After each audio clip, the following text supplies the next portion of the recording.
Good evening and welcome to the 6 p.m. City Council meeting of October 21st, 2025. Please note that all council members are present. However, Councilmember Chaburka is online. Can you say hello, Councilmember? Hello. Hi there. I'm going to turn the time over to Vice Chair Heyer and the introduction of. Sure. Thank you so much. Oh, there we go. I think I'm on now. We have a special treat tonight. We have a scout troop that is here that is going to help us with our opening ceremony, Pledge of Allegiance. They worked through Councilmember Graff to get hooked up with us. This is Troop 1017. 1071? 1071, okay. My dyslexia kicked in there, sorry. And we have a young man, Griffin Gerhardt, is going to actually lead us in the pledge. And they are here working on their communication merit badge, but we want them after the pledge. If you would just take a minute at the mic and each just introduce yourself, that would be a treat for us. So, Griffin, if you could come forward and help us. Maybe get them all up here. Sure. Yeah, all of them can come. Yeah. Love to have you come up.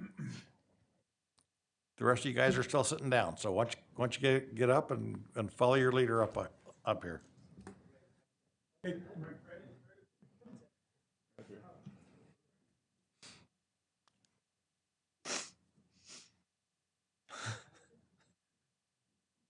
Right there. Right at the microphone. Right at the microphone right there.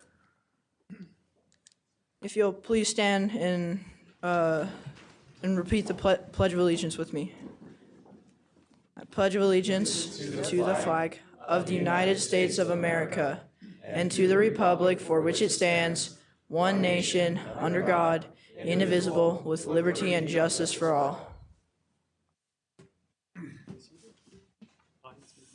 Audience may be seated. Don't go anywhere. Thank you. Go ahead, and Griffin, do you want to tell us your name and what badge you're getting? I'm Griffin Gerhardt, and I have currently the Scout badge. Nice. Hello, it is nice to meet you all. I am Cajo Gasway. I am working on my Eagle Scout. Oh, no. all right. Way to go. Hello. It's nice to meet you all. I don't really know what badge I'm working on. I just joined Scouts. It's Scout. It's Scout. Yeah. What's your name? I'm Andrew. Yeah, Andrew. Thank you. Nice to meet you all. I'm Lucas Bird. I am currently working on first class rank. Nice. My name's Isaac Chow. I'm currently working on Eagle. Nice. And he's Order of the Arrow. Yeah. That's good. Yeah, I'm William Rasmussen, and I too am working on Eagle. awesome. I'm Lucas Rasmussen, and I'm working on Star.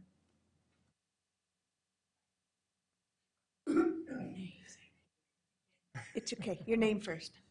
What? Just your name. Sebastian Carbon. Hi, Sebastian. What, are you working on a badge? I think. Okay, that's awesome. It is really good to see you guys in your uniforms. Thanks for coming tonight, and thanks for leading us in the pledge. Thank you, gentlemen. Thank you. All right, next on the agenda is a moment of silence. If you could take a moment of silence with me, that would be awesome.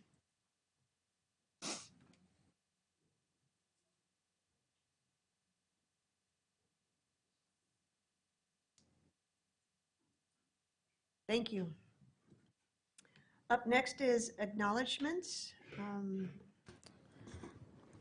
Before we get started, I just want to say a quick acknowledgement is, we had an incident this past week with a young woman, and I just, coming on the heels of the YCC Family Crisis Center being here last week, I just wanted to once again reach out and make sure that people know there's places to go.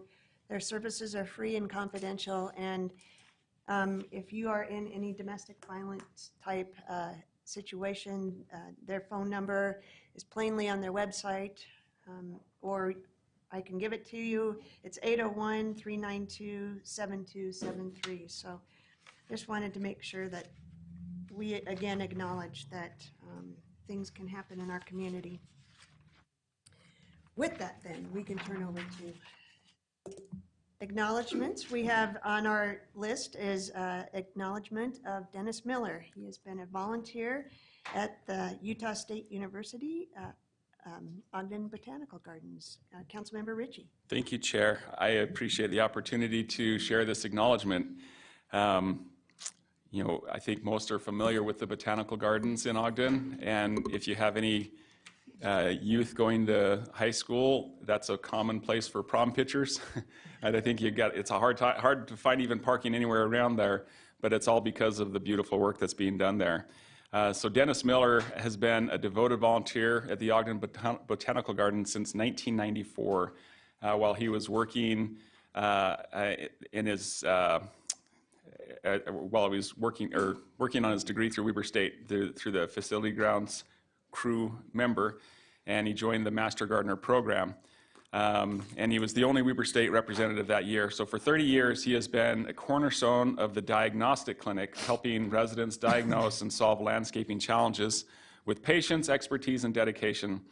This year alone, Dennis has contributed 110 and a half hours, bringing his lifetime total to nearly 1,914 hours, which is incredible. This is incredible. And is the first master gardener to volunteer for 3 decades. His passion for trees is evident in the many he has planted and cared for, including the monkey puzzle tree, recognized as Utah State's champion since 2007. Dennis's legacy is deeply rooted in the Ogden Botanical Gardens and across Utah's living landscape. And I see a lot of familiar faces out in the back corner there, and appreciate you all being here to support Dennis. And with that, I just think maybe can we do a round of applause for Dennis for that?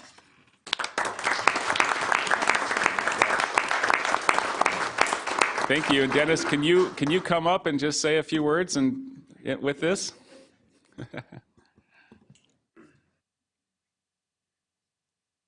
He's got some of the most well-trained dogs as well in Utah. You know, I've gained more than I've ever given by being a part of that organization down there. I've got a great team of diagnosticians and really appreciate all of them, and couldn't do it without them.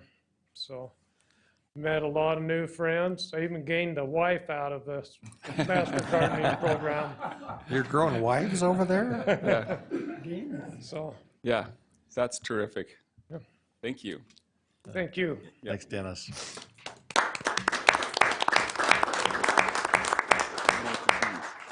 Do we have something to present? Do you mind coming on up? And sorry, I didn't realize we had an item there. So come on up and yeah, let's make this presentation. Hi, I'm Andrea Pettit. I am a horticultural professor with USU Extension. I work very closely with the Ogden Botanical Gardens, running the Master Gardener program. Fairly new, but I'm sure you'll see a little more of me as we go along. Since Dennis has been there for 31 years, we wanted to present on the behalf of our gardens this little plated rose. It's 24 karat, and it's a real rose that has been dipped and will remain forever gold, is what the certificate of authenticity says. So we would like to present this to you, Dennis. Wow. All right.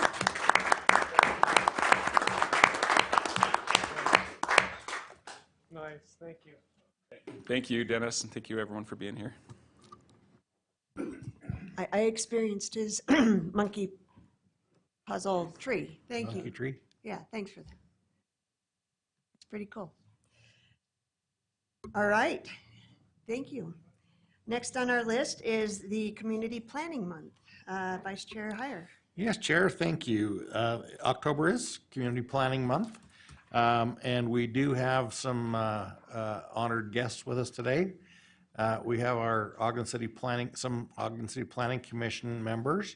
Those of you who are here from the Planning Commission, stand up if you would, because we are here to honor you. Ogden has done what it's done especially well because of the work that they They do the deep dives on all of these things that they send to anything relating to land use. They work with our planning staff and do a lot of work. There are 9 of you. Yeah, 9 of you? Is that right? Yes. Okay, all right. So, but we have 3 tonight. So, but thank you for coming, you guys. And I wanted to kind of single you guys out while you were here. Even our staff is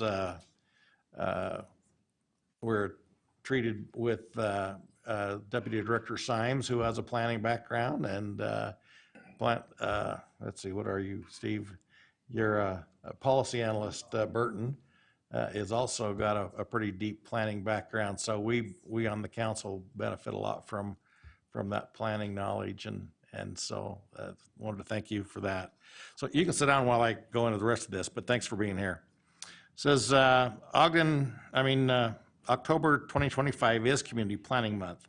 This is a critical moment to celebrate how our community is deciding the future of Ogden. Facing the significant growth of the Wasatch Front, Ogden's planning efforts are vital. Good planning is how we manage this expansion while actively building a more livable and well-designed community. Planning is, at its heart, a collaborative process driven by the public. I want to offer a sincere, community-focused thank you to the dedicated people leading this vital work.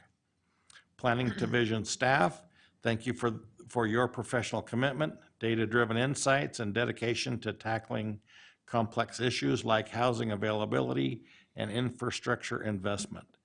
The Planning Commission members, your volunteer service is the foundation of our long-term vision.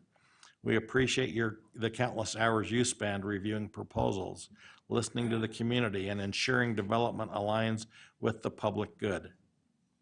Our planning teams are focused on generational projects that will define Ogden's next 50 years. These are community plans driven by extensive public outreach. We have Plan Ogden, which is the general plan. We are finalizing our city's visionary blueprint. The draft reflects countless hours of workshops, surveys, and neighborhood meetings. And focus areas include housing options, open spaces, and economic growth.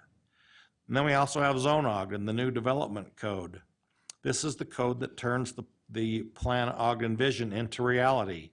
The team is modernizing our outdated zoning laws.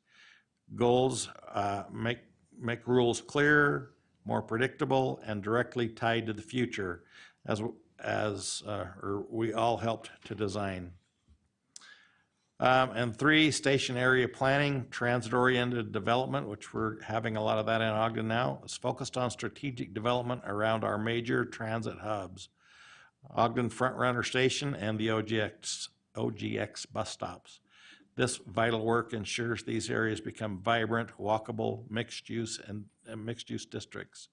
The goal is to maximize economic opportunity and connectivity across the Wasatch Front. We have corridor and district plans. This work requires intensive, complex, multi-jurisdictional coordination. We align local feedback with partners like UDOT, neighboring cities, and regional planning organizations.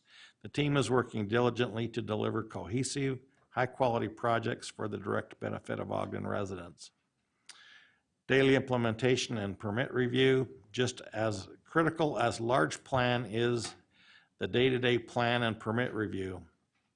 This essential function ensures every single new building, renovation, and subdivision complies with our community's long-term vision and standards for safety, quality, and aesthetics. Community Planning Month reminds us that that planning is a shared responsibility. A well-planned city, one that is shaped by public input, delivers a better quality of life, from safer streets to thriving local businesses. Thank you again to everyone involved in building a stronger, more beautiful city. As you can tell, it's an involved process which is important that we have good volunteer people as well as people that are on our staff that know this stuff. So thank you all to those who participate to make Ogden better, and we salute you for your service. And can we give a little round of applause? Yeah.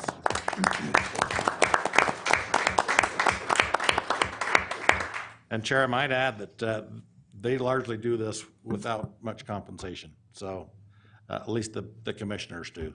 I think we do pay our staff, or they probably wouldn't come to work, but the commissioners do a lot of this just because they care. Yeah. Thank you.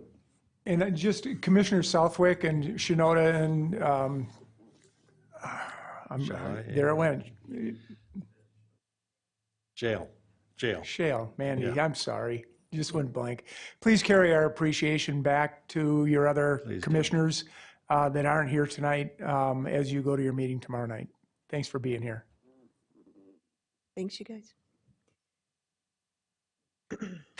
All right, next on the agenda is approval of minutes. The joint work session of September 2nd, 2025, and the joint work session of September 16th, 2025. Councilmember Chaburka. Yes, I've read those and they're accurate. All right, in the regular meeting of September 2nd, 2025, Councilmember Ritchie. Yes, Chair, I read those. Also, the other minutes as well on accident, because I missed, anyway, but they're accurate to the best of my knowledge, so. The regular meeting of September 16th, 2025, Councilmember Myers. Yes, Chair, I've read those minutes and they are accurate to the best of my knowledge. And the joint work session of September 17th, 2025, Councilmember Blair. Yes, Chair, I have reviewed those minutes and found them to be correct, and I would make a motion that we approve the minutes. Second. We have a motion by Councilmember Blair, second by Councilmember Ritchie. This is to approve the minutes. This is a voice vote. All in favor? Aye. Aye. Any opposed? All right, we'll move right along here. We have two consent items. One is for the Utah Renewable Communities Agency Board appointment, appointing Dave Graff to the Utah Renewable Communities Agency Board, and this is the next one is the Ogden City Arts Advisory Committee appointment, and appointing Daniel Jenny to the Ogden City Arts Advisory Committee. Chair, I'd make a motion that we adopt the consent items as listed. I'll second. We have a motion by Councilmember Ritchie, second by Vice Chair Heyer. These two are a voice vote. All in favor? Aye. Aye. Aye. Any opposed? All right, that passes. Chair, can I just say thank you to Councilmember Chaburka for all of her years and effort putting into that committee, and good luck to Dave, because it's a lot of work, and I know that Council Member Chaburka has spent a lot of time in that, so. Thank you. Yeah, thanks so much. And is the appointment from the Arts Committee, is Daniel here? Okay. All right. Moving on, reports from the Planning Commission, public arts projects for fiscal year 2026. Lori Buckley. Looks like Chair, may I just mention, sometimes the sound is dropping out, so I sincerely apologize if for some reason I missed something. Okay, great, thanks. Good evening, council members, Chair White, Mayor Nodelsky, and Mara. Thank you for having me here today. Tonight we're here to discuss the ordinance that is for the public art, which is 2025-33, and the resolution for this particular public art project, which is resolution number 2025-20. So we have a new public art project coming online. We're asking for approval tonight for an Olympic-themed mural along Kiesel Avenue.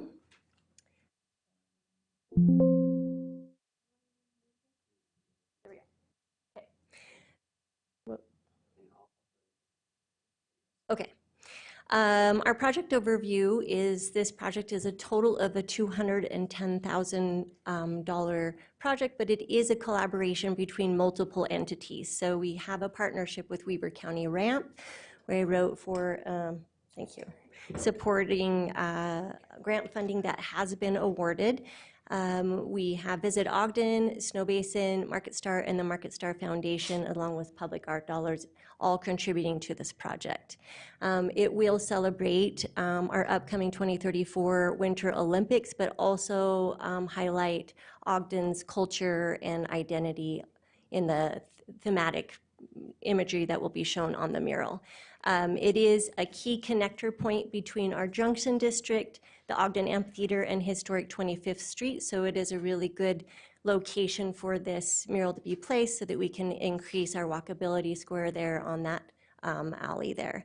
And we think that this mural will be a symbol of local pride. It will add to our cultural history and give us global visibility with the Olympics. So here's our budget broken down. We do have a total. So it's $110,000 out of the public art fund, but that total realistically will be only $87,500 if all of our proposed donations come through. So Weber County ramp is $62,500. That is secured. Market Star, we're just putting in $15,000 in kind for the location of the wall of their building, the parking garage. And then they the Market Star Foundation offered $2,500 in cash. Visit Ogden has offered $10,000, Snow Basin $10,000. And that budget, the city public art budget, includes $25,000 to install mural lighting on the big, large panels on the parking garage. So we are expecting this mural to have enhanced pride for our Ogden community and Weber County residents, attract visitors from local counties and Salt Lake residents. It will give Ogden a spotlight for the 2034 Winter Olympics, increase tourism, strengthen our downtown economy, and give new social media hotspots for selfies and whatnot. So long term, we're looking at this mural to be one of a landmark mural, kind of like our rodeo mural that's over on 24th Street. And it will just add to our growing mural collection and art, the art scene here in Ogden. So here's a little map just showing the location. So you can see the dotted line running through the Junction District. The mural will live on the entire west side of the parking garage along Kiesel Avenue, and that is our connectivity point between the biggest, most active districts of downtown, which is the Junction District and the historic 25th Street. Here is just an example.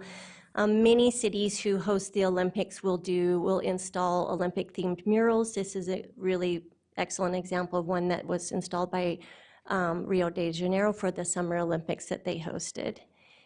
And so the action needed tonight is for you to consider approving proposed resolution 2025-20 as well as ordinance 2025-33 for the public art for fiscal year 26. Do you have any questions? Any questions? No? Councilmember Chaburka, are you good?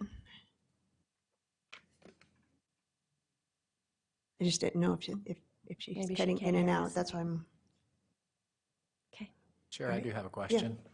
On this mural wall right here, where there's all those open spaces for light inside of the parking area, is it intended that those open areas will still be open?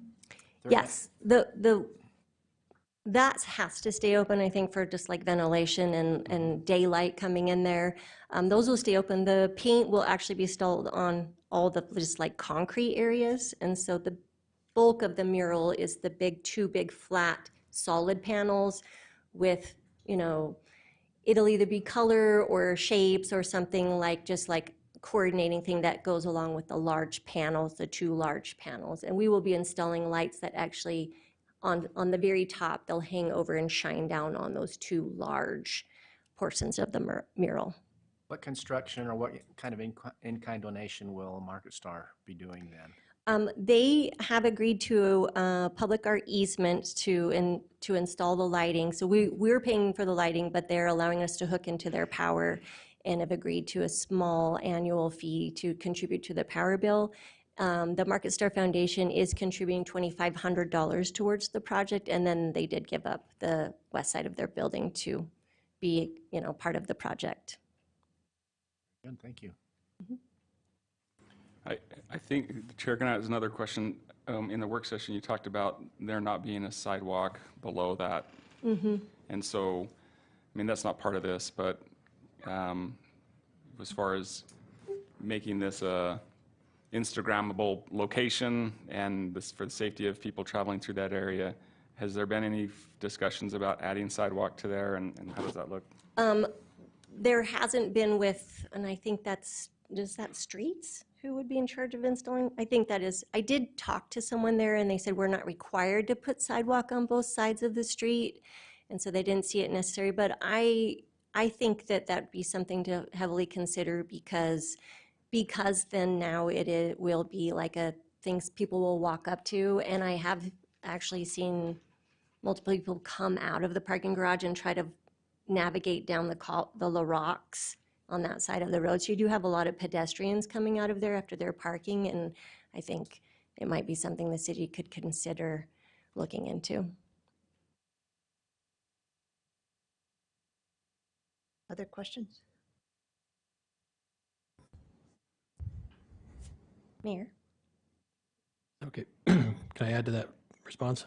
There may be concerns too related to pedestrians walking and the blind exit and entrance of the garage. So we would want to have professional eyes on it before we did something like that. That's true. That's true. If you're just walking along the sidewalk and not watching for the openings, that could definitely be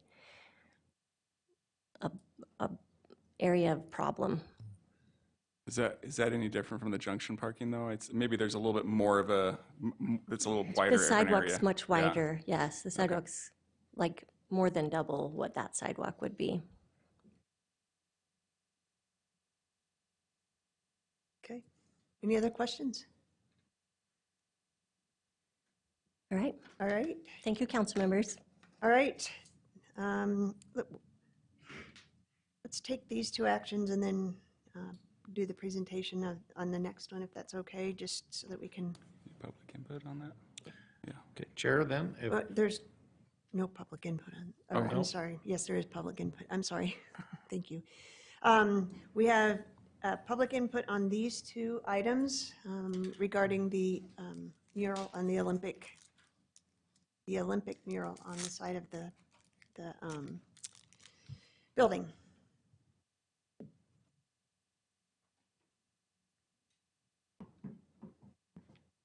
Laura Lewis, I always have something to say. That seems like a safety hazard. That was the first thing I thought of. If there's no sidewalk, and somebody even brought it up at the last meeting that people could stand in front of that to take pictures.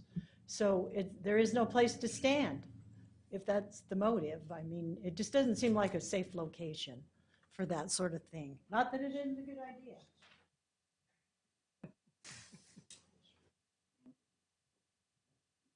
All right. We have a couple of hands online. Heath Sato.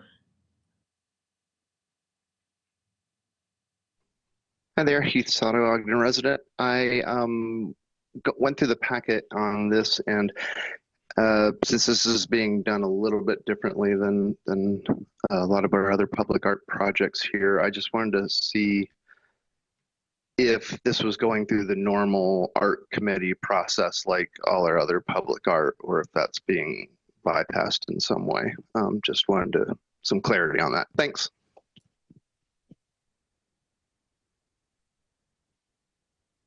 All right, and it looks like Linda's iPhone. Linda Sanchez. My request is that whatever we put on there, that it could be something to unify us, because I feel like our country needs things to unify us. And that includes, everyone. So, and I know that this will be for like a global. So if we could just be mindful that it just seems like everything that is patriotic or American has kind of been pushed to be not a good thing anymore. And for me, that's a sad situation, because that's the only thing, the American flag and what our forefathers did so that we could have what we have now. There's nobody else that has a constitution and stuff like that that has lasted. So if there's something that we could do to unify us and then also unify others, that would be my request, if we could request a picture to indicate that. Okay. Any others? All right, Lori, if you'd come back up just real quick and answer at least, we'll start with Heath's comment about the public art process. This is the standard public art process. So we usually propose the project, go through the approval for the executive directors, through planning, the Arts Advisory Committee, come to you. And after that's done, we release an RFQ to look for an artist. So this is the standard as per ordinance public art process that we're following. Okay, great. While you're there, we asked a question in the work session about the content of that. To go to Linda's point, it's going to be Ogden-centric, kind of point Yes. to that kind of thing. Yes, so we will talk about that. craft that RFQ as, and I love that comment, that it's unifying for all community members, something of pride that, Ogden can be proud of, but also reflect Winter Olympic theme. And so I think that should be really easy content to have an artist complete there. Great. Thank you.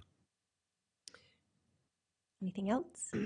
No, I think my other comment is I do think, I don't think that we need to necessarily not go forward with this, but do think that we need to look at the safety aspects of that road in general, if that's going to be a through.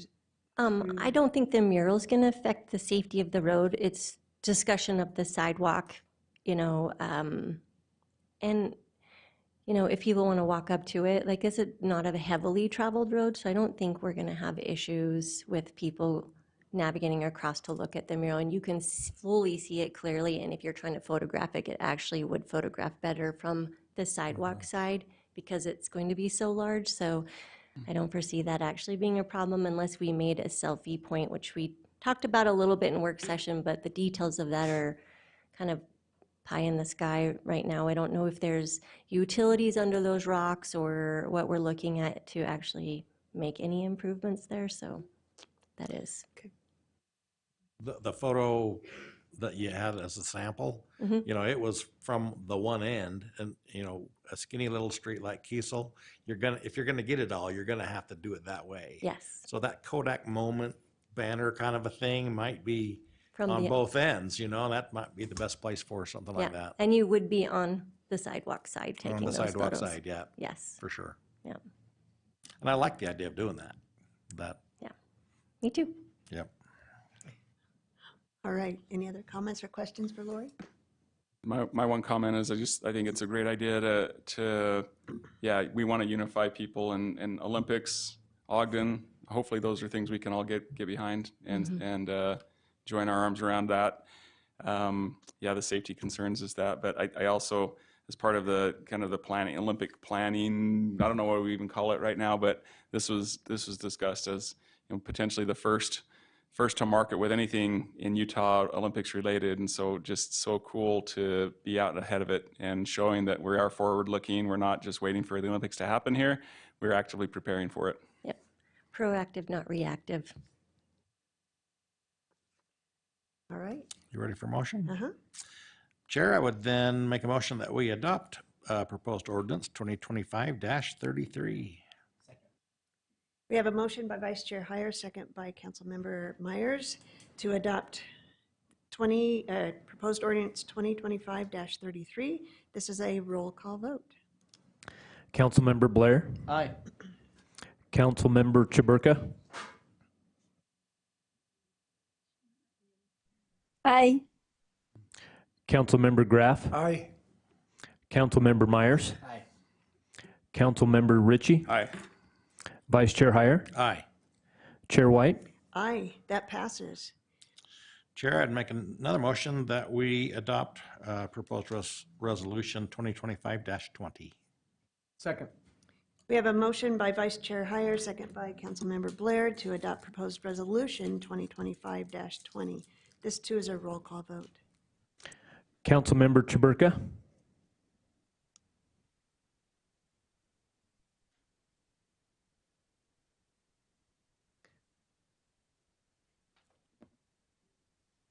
Let's circle back around. Councilmember Graff, Aye. Councilmember Myers, Aye. Councilmember Ritchie, Aye. Councilmember Blair, Aye. Councilmember Chaburka, Aye. Vice Chair Heyer, Aye. Chair White. Aye, that passes. Good deal. All right, thanks, Lori. All right, next is also a report, excuse me, from the Planning Commission, a presentation on the proposed Wall Avenue corridor plan. Looks like we have Jacob here tonight.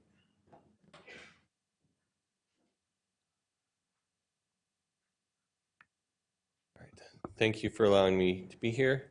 I'm Jacob Farnsworth with Kimley Horn, the consultant here helping Ogden City.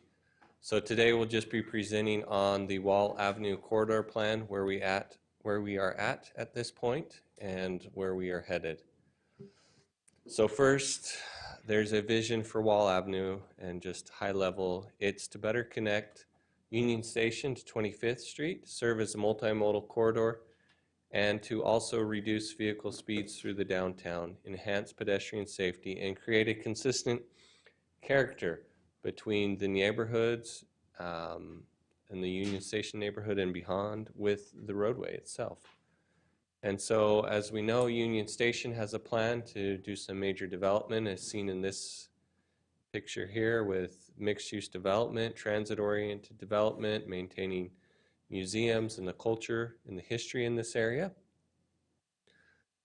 And so some of those concepts that were developed prior to the start of this Wall Avenue corridor plan was some of these concepts that you see here: open space, more pedestrian amenities.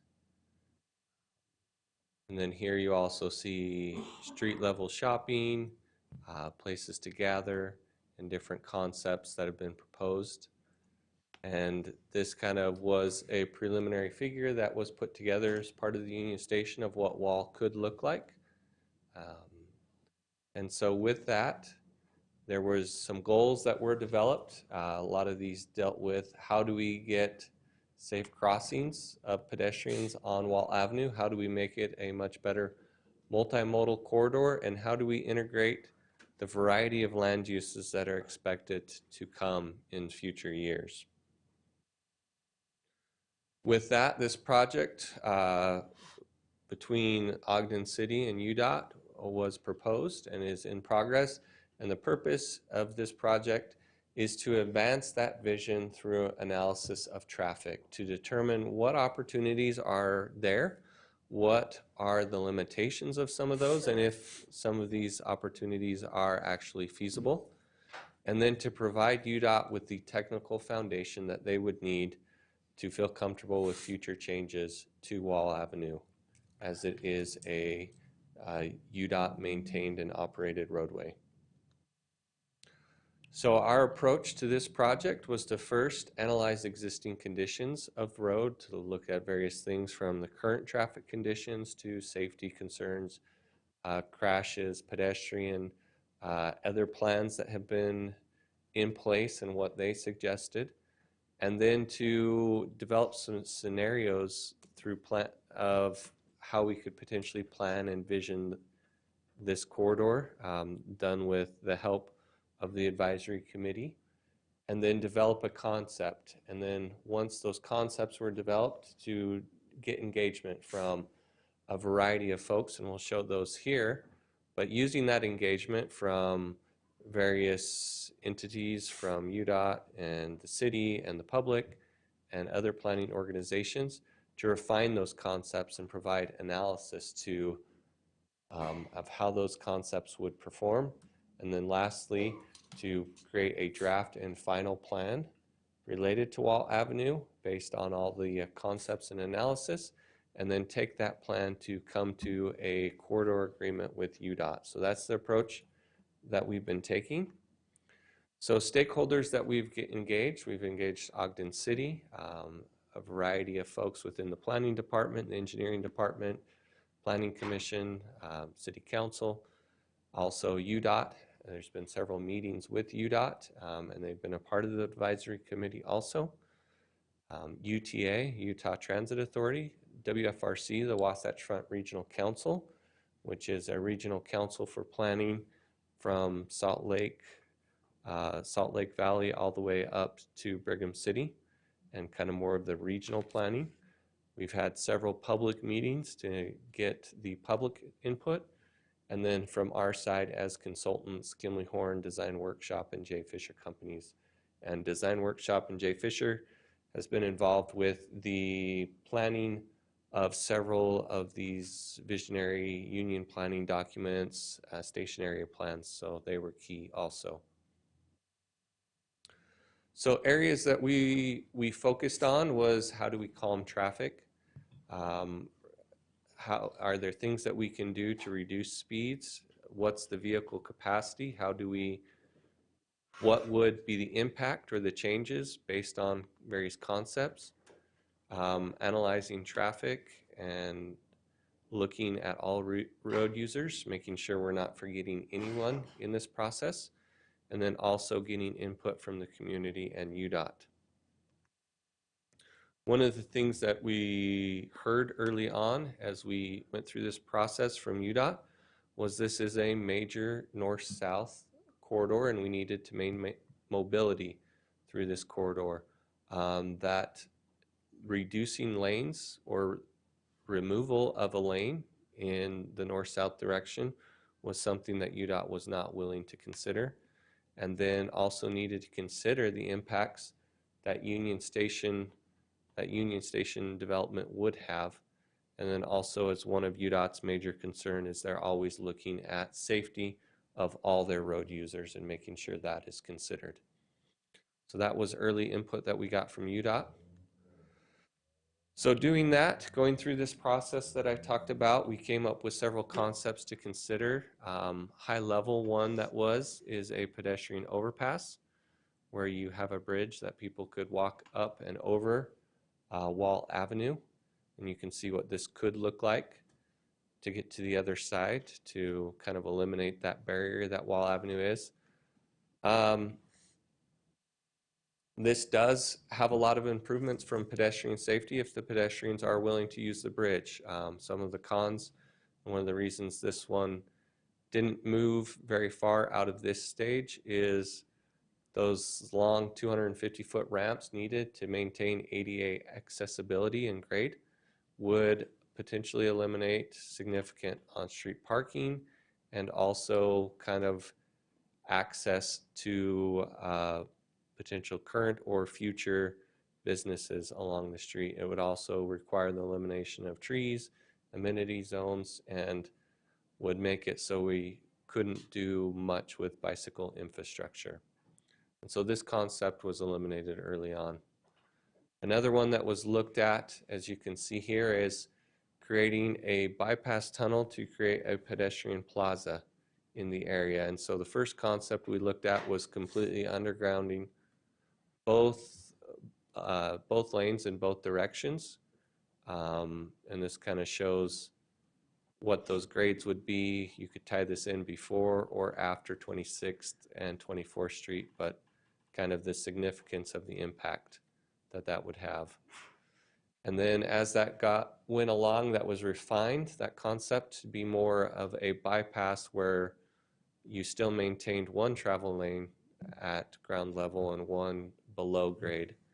And so it definitely does improve safety, creates more opportunities for the use of that roadway space, but it would eliminate any left bounds turns between 24th and 26th, a lot of elimination of vehicle access, major utility impacts and relocation, There's, due to the high water table, consistently dewatering it, very costly and a long implementation time. And so that was one of the alternatives that looked at, one that was considered favorably, but understanding that this would be a long time coming before this one could get implemented. The next was considered what we call a traffic calming boulevard concept. So traffic calming is implementing features that don't change the vehicle capacity but make the driver feel that they need to slow down and travel at the speed limit to improve safety. And part of that, creating bulb outs, narrowing the lane widths by a foot, and creating this center median that was not opened at any point between 24th and 27th Street.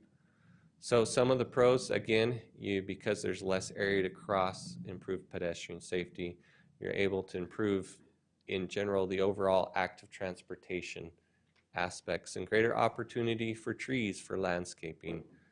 It would increase the travel time slightly because cars would feel the need to go slower. You would eliminate lefts on and off of 25th Street, and you wouldn't be able to have on-street parking.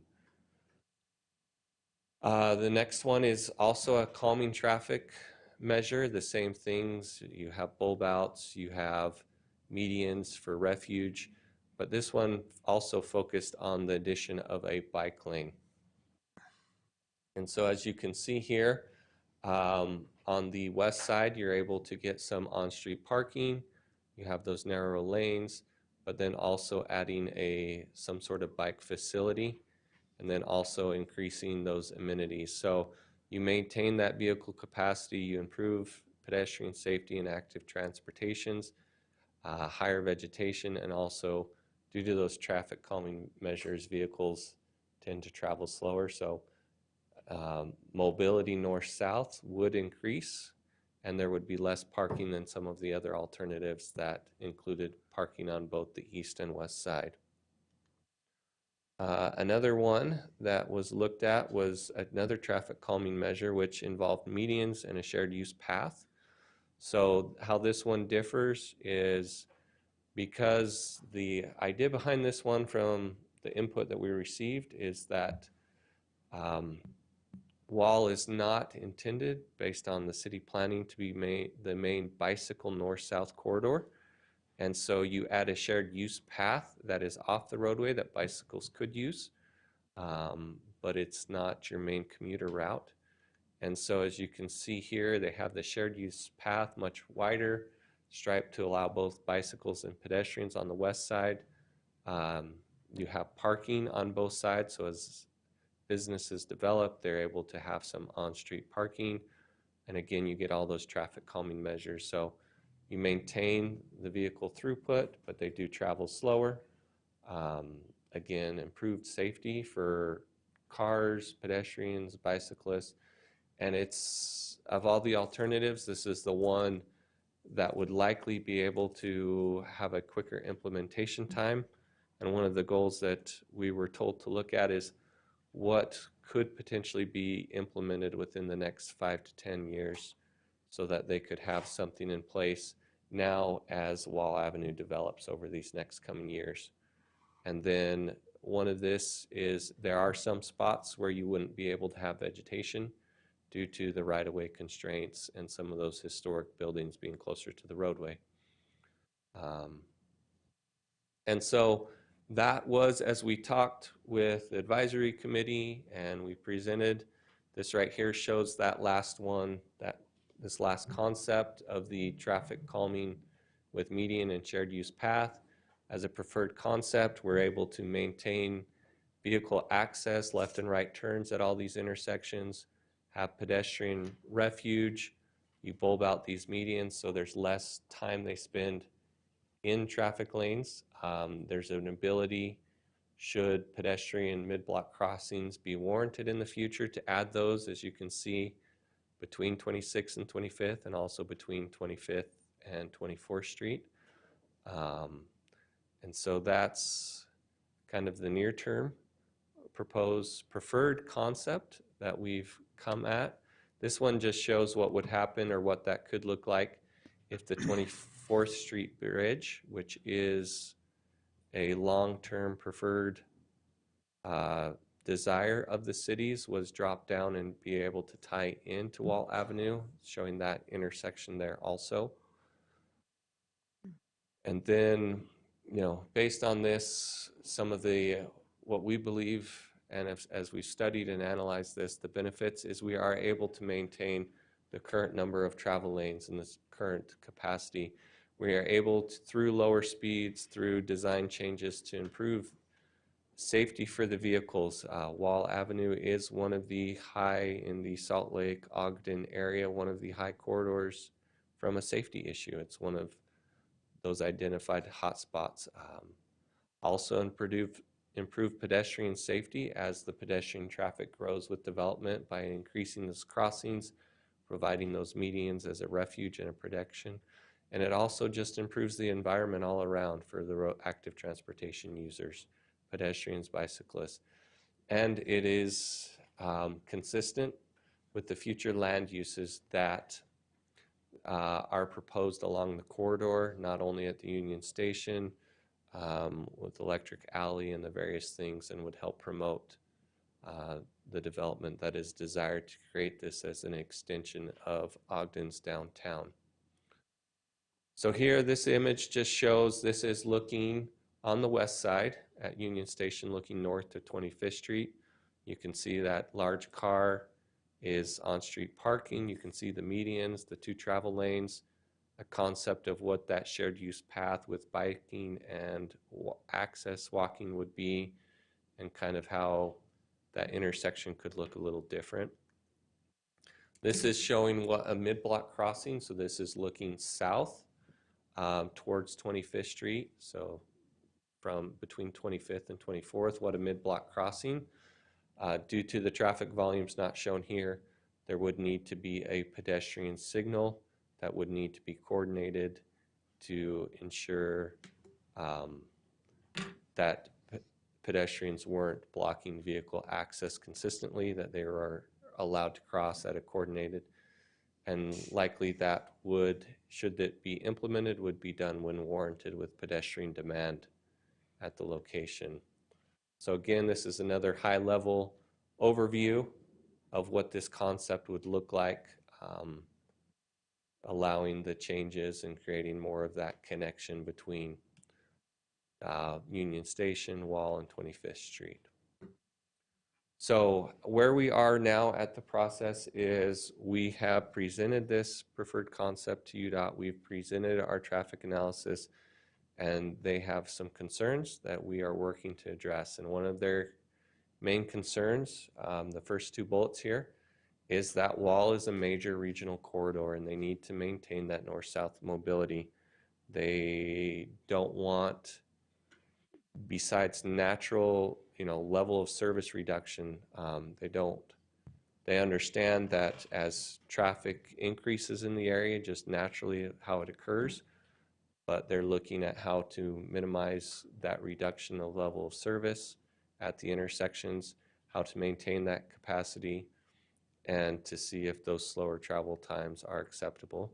There are also concerns about the number of crossings created by the pedestrians, and also in some of our analysis we provide, due to the high transit nature of the area, we calculate how many trips a development like the Union Station is expected to generate, but there's reductions based on historic and national numbers, and what we see here locally, some of the vehicle trips being reduced because they use transit instead. And then they're also looking and concerned that we are making sure we're providing that balance between all road users, and that those trade-offs, which there are trade-offs, that those balance and consider all of the road users. So that's my presentation. I can answer any questions, or I believe it goes to Brandon. Was there anything else you wanted to? Okay. All right, great. Is there any questions for Jacob? I'll start with one that I brought up in the work session, and I don't see it as a concern on here, but as someone that tried to park my car on Washington Street, or Washington Boulevard, dear goodness, this weekend, just, and maybe it's because I'm not a very good parallel parker. I don't think parking is or should be allowed on that street. I think there's other ways to do traffic calming or to slow things down. I know we need the parking where we should be able to do that, but maybe we need to look at other areas to park cars in. I just don't think that there should be parking, so I would like that as a concern just from my standpoint. And even if we did have parking there, people still are going 40 miles an hour. I mean, just to even get out of your car might be a safety issue as well, so. Yes, and that's, since we last met with you, is something that we've looked at and considered, and I guess the 2 points, and Brandon added these slides to, this is kind of what it is today and what it could look like. And one of the things, 2 points that we would make is, with these traffic calming measures, cars would naturally slow down and go a lot slower than the current speeds that they are. And that's why we do these type of traffic calming measures that have nationally been studied and researched and shown to reduce vehicle speeds. But one of the things we talked about and are looking into is potentially making the median a little bit smaller to allow a wider parking width greater than the standard, so you have a little bit more room to feel a little bit more comfortable. So that's something we have. I got an idea. Why don't you come ride with me for a minute, and we'll park on Washington a couple of times. I do. I'm a local, and It's just, I just don't think it's the right thing. I understand what it is. I understand that it moves it in, but I turned off at 26th Street, tried to park right in front of one of the buildings right out front, and there is literally not, I don't even know, 30 feet down the road is a pedestrian cross. And so not only what the people that were driving were paying attention to that, weren't paying attention to me trying to parallel park. I don't think it's the right thing to be doing, but I'd like it to be looked at a little bit more or closer. Okay, we will note that. Jacob, I have a question for you. Yes. What is the next step in the process of presenting this to UDOT so that they're on board with our proposals? We have submitted our analysis. They've given us comments. We have submitted a response to that comments, and we are waiting to hear back to see if we've addressed their comments. I think they still do. We are working with Brandon and the planning group to get more in-person meetings so we can truly narrow down what is the foundation of their concerns, so that we can make sure, because the proposed preferred alternative, if you do not install the mid-block crossings, doesn't change the number of lanes, doesn't change the number of signals. All it does is provide features that slow down vehicles and improve vehicle safety and pedestrian safety. So we believe that there are valid concerns that they have, but it's making sure we truly understand what those are, and so we can look to see where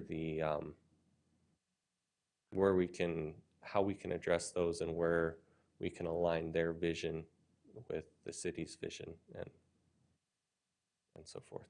Very good. I do have one follow-up comment. In deference and full respect for Chair White, I prefer to park on Washington Boulevard as opposed to pulling into the parking lot here at the Ogden City parking lot out west. So, and for what that's worth, I kind of like the parking on the street. And that's one of those trade-offs between balancing all road users, because we understand that businesses like to have that on-street parking, but there is a variety of opinions, and it's everything you do has a trade-off for different opinions. So tonight my car is parked on Washington Boulevard.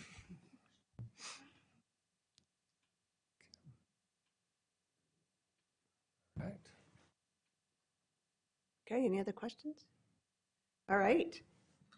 Did you get yours? Fletcher. Okay. No. I think it was what somewhat what Councilmember Myers was saying, right? Okay. All right, do we want to take public input on this? It was noticed Yeah. for this evening, so I think you want to take public Okay. input on this. All right, we would like to receive public input. If there's anybody that would like to speak to this particular plan, please feel free. Laura Lewis, Ogden City residents. I have been to every meeting on this project. The last meeting, there was a good turnout, and this is not what the public wants. You mentioned earlier that the best projects are the ones with public input and a team effort. The public prefers the underground. I know that isn't what the timeline allows, but from what I've observed, all the data is, the pros and cons have been biased in favor of the project they want. If you look at those pictures, you see open space. You're not seeing those big 18-wheelers and box trucks barreling down that road. When we were campaigning for Ben, we stood on the side of that road, and that is darn scary standing out there. So if you get that, narrow that down, and they are narrowing the lanes down to, I believe it's 11 feet, which is just barely the minimum on the state.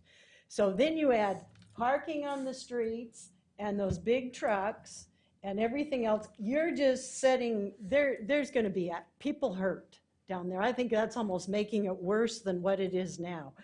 And I can't remember the exact amount, I think it was just a few miles per hour. They're gonna slow this down, but I just don't see this. I think this is gonna create more opportunity for injuries and accidents down there, and it's gonna gain very little. And it seems it's all based on a timeline of 10 years to meet the date when we're expecting the Olympics. And I am asking that you think this over carefully, because it just, I don't think it's being fairly represented on what's going on down there. And you are right about, it's scary to get out of your car and imagine, like I say, a big old truck coming down the road too. So, thank you. Oh, and one more thing. He brought up the utilities and the sewer problems and the water. They're doing this very same thing at the Wonder Block down there in the southwest corner. They've dug down and they've somehow managed that. Plus, Salt Lake has just received a grant, and Bill's the guy that has all these details. But they're doing the very same thing we're asking down in Salt Lake, the underground tunnel. So, thank you.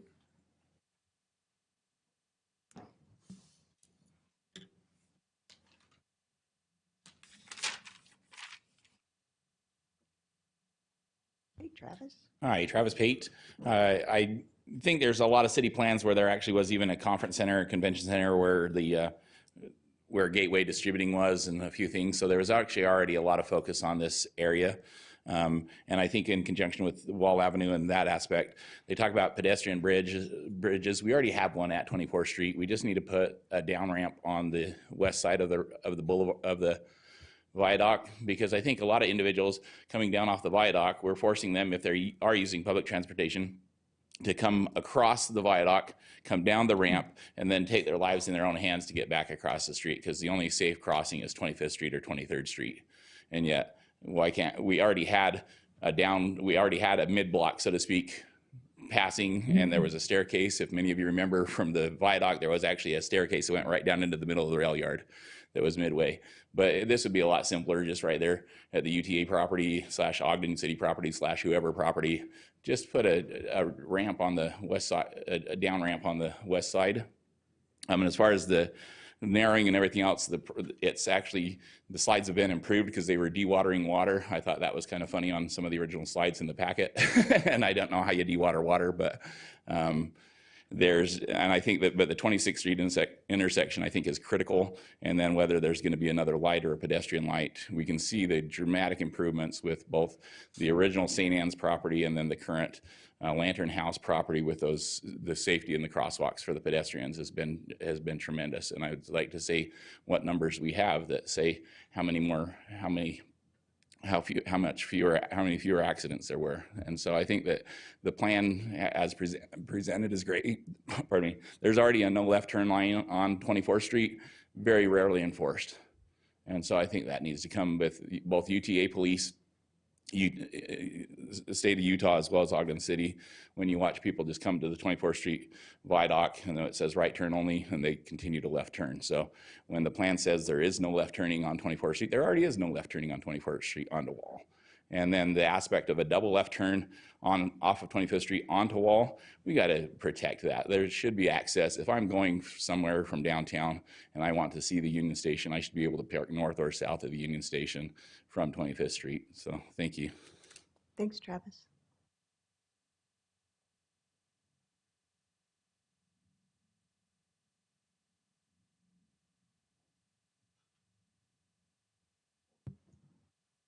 My name is Paul Burt. I am an Ogden City resident. I have been for a long time. One of the things that I have a concern about is that once you start pinching traffic in that area or slowing it down, it becomes a pinch point, and then traffic starts building up, and then people start getting more reckless. So I think we want people going 40 miles an hour. We want people to be able to cross slowly, but I think if you start slowing things down, you're going to see traffic start building up, and you'll create more and more issues with that. One of the questions that I have is that I think an overhead or a bridge over the street would be fantastic. I didn't think about the 24th Street one, but my question is, does it have to go east-west, or can it go north-south? Can those ramps, I mean, the ramps have to be 250 feet long. Can it go diagonal across Wall Avenue, and then those ramps can go north-south as opposed to east-west? Because east-west, obviously that's not going to work, but if the ramps are north and south, I think that would be a viable option. Thanks. Great. We'll go online to Teresa's iPhone. Hi, thank you for taking my call. This is Teresa Bramwell, and I have some input on this project just because it reminds me of 900 South in Salt Lake City, where they just did a similar traffic calming and it's just been finished. So we're dealing with the ramifications every day. I drive on 900 South every day. It was taken from 2 lanes in each direction and a lane in the middle to 1 lane in each direction and parking in the middle. And it's atrocious. It is a cluster fudge every single day. The traffic is backed up into the intersections. The cars that are parked in the middle of the road, when those cars are backing out trying to get back into traffic, they back the traffic that's driving west on 900 South back into the intersection, blocking the tracks line, blocking the intersection for anybody that's trying to get on the freeway on West Temple heading south. It is literally the worst designed thing that I can even imagine. I can't even imagine it being worse than what it is. And I sure hope this doesn't look anything like what they did to 900 South in Salt Lake City. I think the parking in the middle of the road causes enormous problems for now the 1 single lane of traffic that's expected to move at all, because it doesn't move when somebody's pulling out of the parking, which is in the middle of the road. I think on this Wall Avenue thing, they've got it on the side of the road, but still, when somebody's pulling out of that parking, it's blocking the lane of traffic, which are now being made smaller or more compact.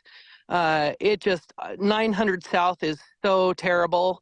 It's the worst thing that's ever happened to Salt Lake City, and I don't want to see that same thing happen in Ogden. I agree with Laura. I like the idea of putting it underground, and I would prefer to see the money that's spent on this being done with that, because then you have only pedestrian traffic on the street level and the traffic is going underground. And so those 2 people cannot meet, and obviously you wouldn't have any parking underground, so you wouldn't have people pulling out into the lanes. I think that's by far the best concept for Wall Avenue, And I would be very afraid of Wall Avenue looking anything like 900 South. 900 South has been destroyed for people trying to travel in any direction. Thank you for your time. Thanks, Teresa. All right, we can go online to Linda's iPhone.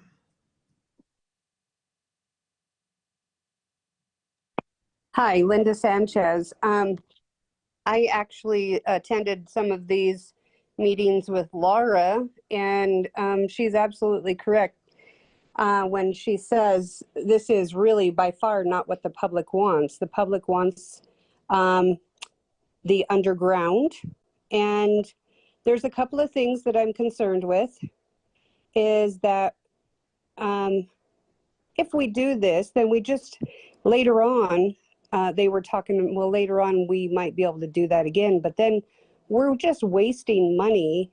Why don't we put that in an account, what money we would spend on what we're doing now or what we want to do now, and let it build some money for us to help us pay for it. We say that this is a major corridor from north to south. So I'm just going to say the other day I was out in the afternoon about 4 or 5, and I'm just going to say you don't need any calming efforts, because it was pretty car to car, and you wouldn't be able to travel at that speed anyway. What I would suggest for the meanwhile, if there's a problem in the meantime, do like one junction, like when you're going to do wherever that the crossing is for the UTA, do one. That would sure be a lot less money. As far as on-street parking, I deal with a lot of elderly patients or family, and literally if I don't get them as close as I can, they don't get out. So if they want to go down to the hairdresser that's down there, I really have to get as close as I can. Otherwise, they really, even if I get them in the wheelchair, they would prefer not to come downtown. So if the goal is to spend more money downtown, that might not be exactly what you're going to get. And then also the median in the middle of the road, I find in the winter time when it's kind of slick out, I just see that cement median being a big safety concern with cars going into it or whatnot. And you're going to want to have people crossing there as well. So I just see a lot of other problems. And then as far as the trees and the shrubs or all of that, this brings up the maintenance, and it's not the state that's going to be paying that maintenance, I'm assuming. It will be the city. So I just would like you to consider those things. All right, thank you, Linda. All right, anybody else? All right.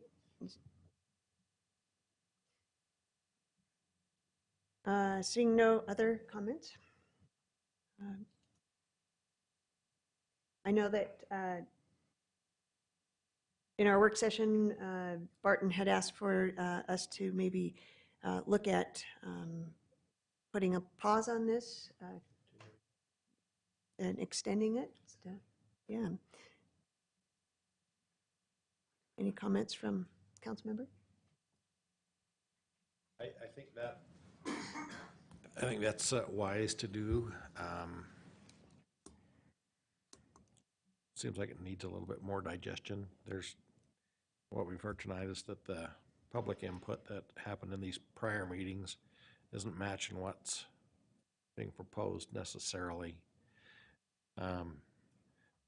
There are some concerns I think maybe ought to be addressed going forward. So I would make that motion that we extend, is that the right word? Yeah. Extend resolution 2025-21. I'll second. We have a motion by Vice Chair Heyer, second by Councilmember Graff, to extend the proposed resolution 2025-21. What's that? Voice vote. Yeah. Do we want to put any stipulations as far as any updates, or do we want to just have it just be when they come back? Yeah, so by the council rules and norms, what would happen is if you do a vote, if you approve a vote, an extension, a member of council staff will come back in the next meeting, which is not till November 18th, and outline some sort of timetable for the public so that they can have some expectation. But planning manager Barton Brierly said they need 4 to 6 months, so it's going to be a while. All right. All right, so we have a motion by Vice Chair Heyer, second by Councilmember Graff, to extend proposed resolution 2025-21. This is a voice vote. All in favor? Aye. Any, Aye. any opposed? All right, so that will extend, and then on November 18th, we'll have a plan as far as a timeline at least. Chair White, can I share a couple comments prior to November 18th? I listened to all the input as well. I have my own opinion about the cars and the parking on the side. It sounds like opinions are split there. But I wanted to make something clear. Whenever we've talked about this, I wanted to make it really clear, and it wasn't really mentioned tonight, that we need to be rooted in a reality.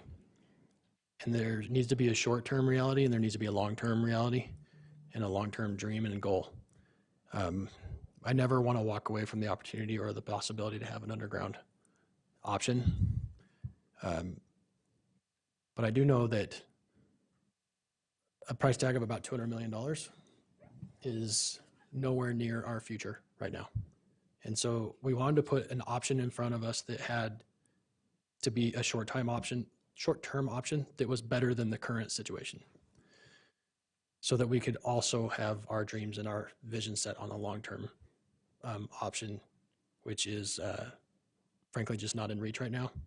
For the 24th Street interchange alone, and remember, we're talking about a state road that goes through our city. It's not our road to decide and to manage, and therefore to fully fund. We would participate, I would hope. But we need a UDOT and federal funding and a partner like the Wasatch Front Regional Council with long-range planning to make sure that we have the partnerships that we would need to do a project of that scale. A project of that scale is definitely possible. Anything is possible with enough money. I'll just say that there's a whole lot more money in Salt Lake than there is here. And the 24th Street interchange has taken decades of lobbying by numerous administrations to get to the point of just being approved to be on the list. And now we're at a point where the costs and the estimates are forcing continual redesigns because the state plus federal partners can't quite fund the entire single point user interface that we're currently designed for. And so when I consider that need for 200 million plus the need for potentially dropping 24th Street for another however many 100 million, plus finishing the 24th Street interchange for a couple $300 million, you're in the billion range pretty quick. And when you're talking in the future, plus adjustments for inflation, you're starting to get way outside the realm of reality, especially in the short term. And so we'll take the input into consideration. We'll bring you a better product. I do hope that we will consider making some progress so that we can connect our 25th Street and our downtown the best we possibly can with what we have, recognizing that we also are going to need millions and millions of dollars to restore our Union Station, to handle any environmental remediation that has to take place on that campus, to build a world-class museum like we were hoping. We are at a point where we need to start moving and making progress and taking steps. If we continue to wait for another 200 million, we are not going to be connecting Union Station with 23rd Street anytime in the next couple decades. That's my concern. Thanks. Thanks, and I look forward to seeing what the product is.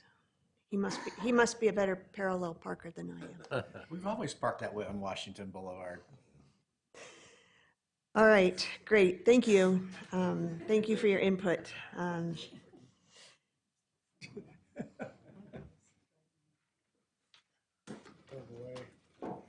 Next on our agenda is the Mount Lewis Community Amendment and Rezone.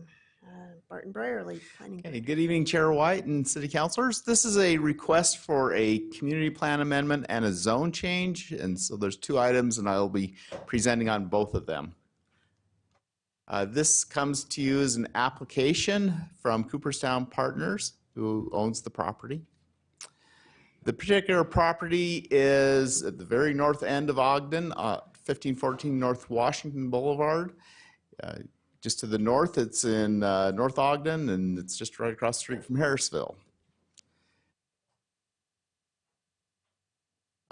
This is a current photo of the property. I know one of the questions had was about the topography of the land, and it's actually pretty flat. There isn't a whole lot of grade change between that. There is the mobile home park just on the south of it. So the reason they want to request the zone change, it's currently an R2 zone, and they're requesting an R2S zone, which allows single and two family development. It also would allow single family row houses, which are subdivided for individual ownership. It allows minimum lot area 2,500 square feet per dwelling unit for that, and narrower units so that they can be subdivided for individual ownership. So it would increase the development capacity and also increase the opportunities for home ownership. This is just a concept of what that could look like. This has not been submitted for review. We're not reviewing it or reviewing it tonight, but just an idea of the type of development that might happen if the zone change were approved. The reason they're proposing a concurrent community plan amendment is because the community plan says to rezone it not from R2 to R2S, but to rezone it to R16. And so they're proposing a concurrent general community plan amendment to change that to an R2S. There are a number of factors consideration when you look at a zone change. I won't go through all of them, but some pertinent ones. A zone change is supposed to reflect the prevailing character of the overall area. This is a particular area. You've got townhomes across the street. You've got multifamily being built right now.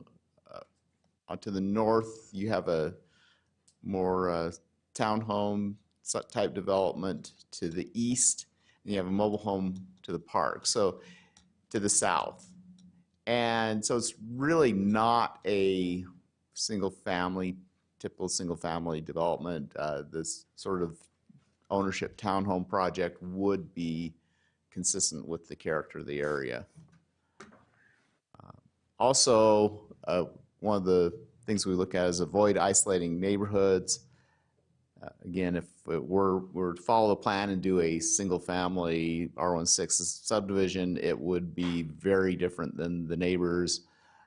This would create a neighborhood that is more like the types of developments surrounding it. So the Planning Commission has looked at this and they are recommending approval to amend the vision strategy 4E of the Mount Lewis Community Plan and to rezone the two parcels at 1514 North Washington from R2 to R2S, and recommending a conditional overlay to do a development agreement which would guarantee owner occupancy of the townhomes for a period of 10 years. That concludes my report. All right, great. Any questions for Barton? All right, the petitioner is here. Jacob?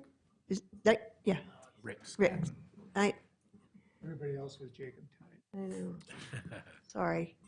Council members, mayor and staff, I'm Rick Skadden, part of the Cooperstown Partners LLC. We're here tonight to present this. It's something we've been working on now for 6 years. With changing situations, working in two cities provided some challenges that I've been grateful that your willingness to work through it. I'd like to lie to you and tell you I had hair when I started this, but I really didn't, so that doesn't pan out. But we're here tonight. I believe Barton did a great job of portraying all our surrounding properties are similar to what we're requesting here tonight. I feel like it fits the flow of common areas. We're not building something that would be different than what our neighbors that would put a problem for them in the future. We're excited to get it going. As I mentioned, we've been working on it a long time. But if you had any questions for me, that I'd be happy to answer. I do believe the packet did a really good job of explaining that. So thank you. Great. All right. Madam Chair. Yeah, Rick, I just want to say thanks for your patience. We know we heard this some time ago. I think Yes. it was last year. Yeah. And your hair may not have been quite as gray when you first presented this to us either. Yeah. But thanks for coming back with this. And personally, I like this proposal a lot better. So looking on the other side of the street, that's not Ogden City's property, on the other side of that development, you own that piece of property too. Correct. Will that be a similar type of townhome No, that is, those are, well, there'll be a commercial building in front facing Washington Boulevard. Then it'll be 3-story walk-up garden-style apartments on the north side. The amenities that will be there will be shared by this townhome product as well. And those are, as I mentioned, the amenities for this would be across the street within that project. That's nice. Very good, thank you. Great. All right, any other questions? All right, this is. Thank you. Thank you. This is, we're going to open it up to public comment about this particular plan. Is there anyone that has any questions about, or any comments about this plan?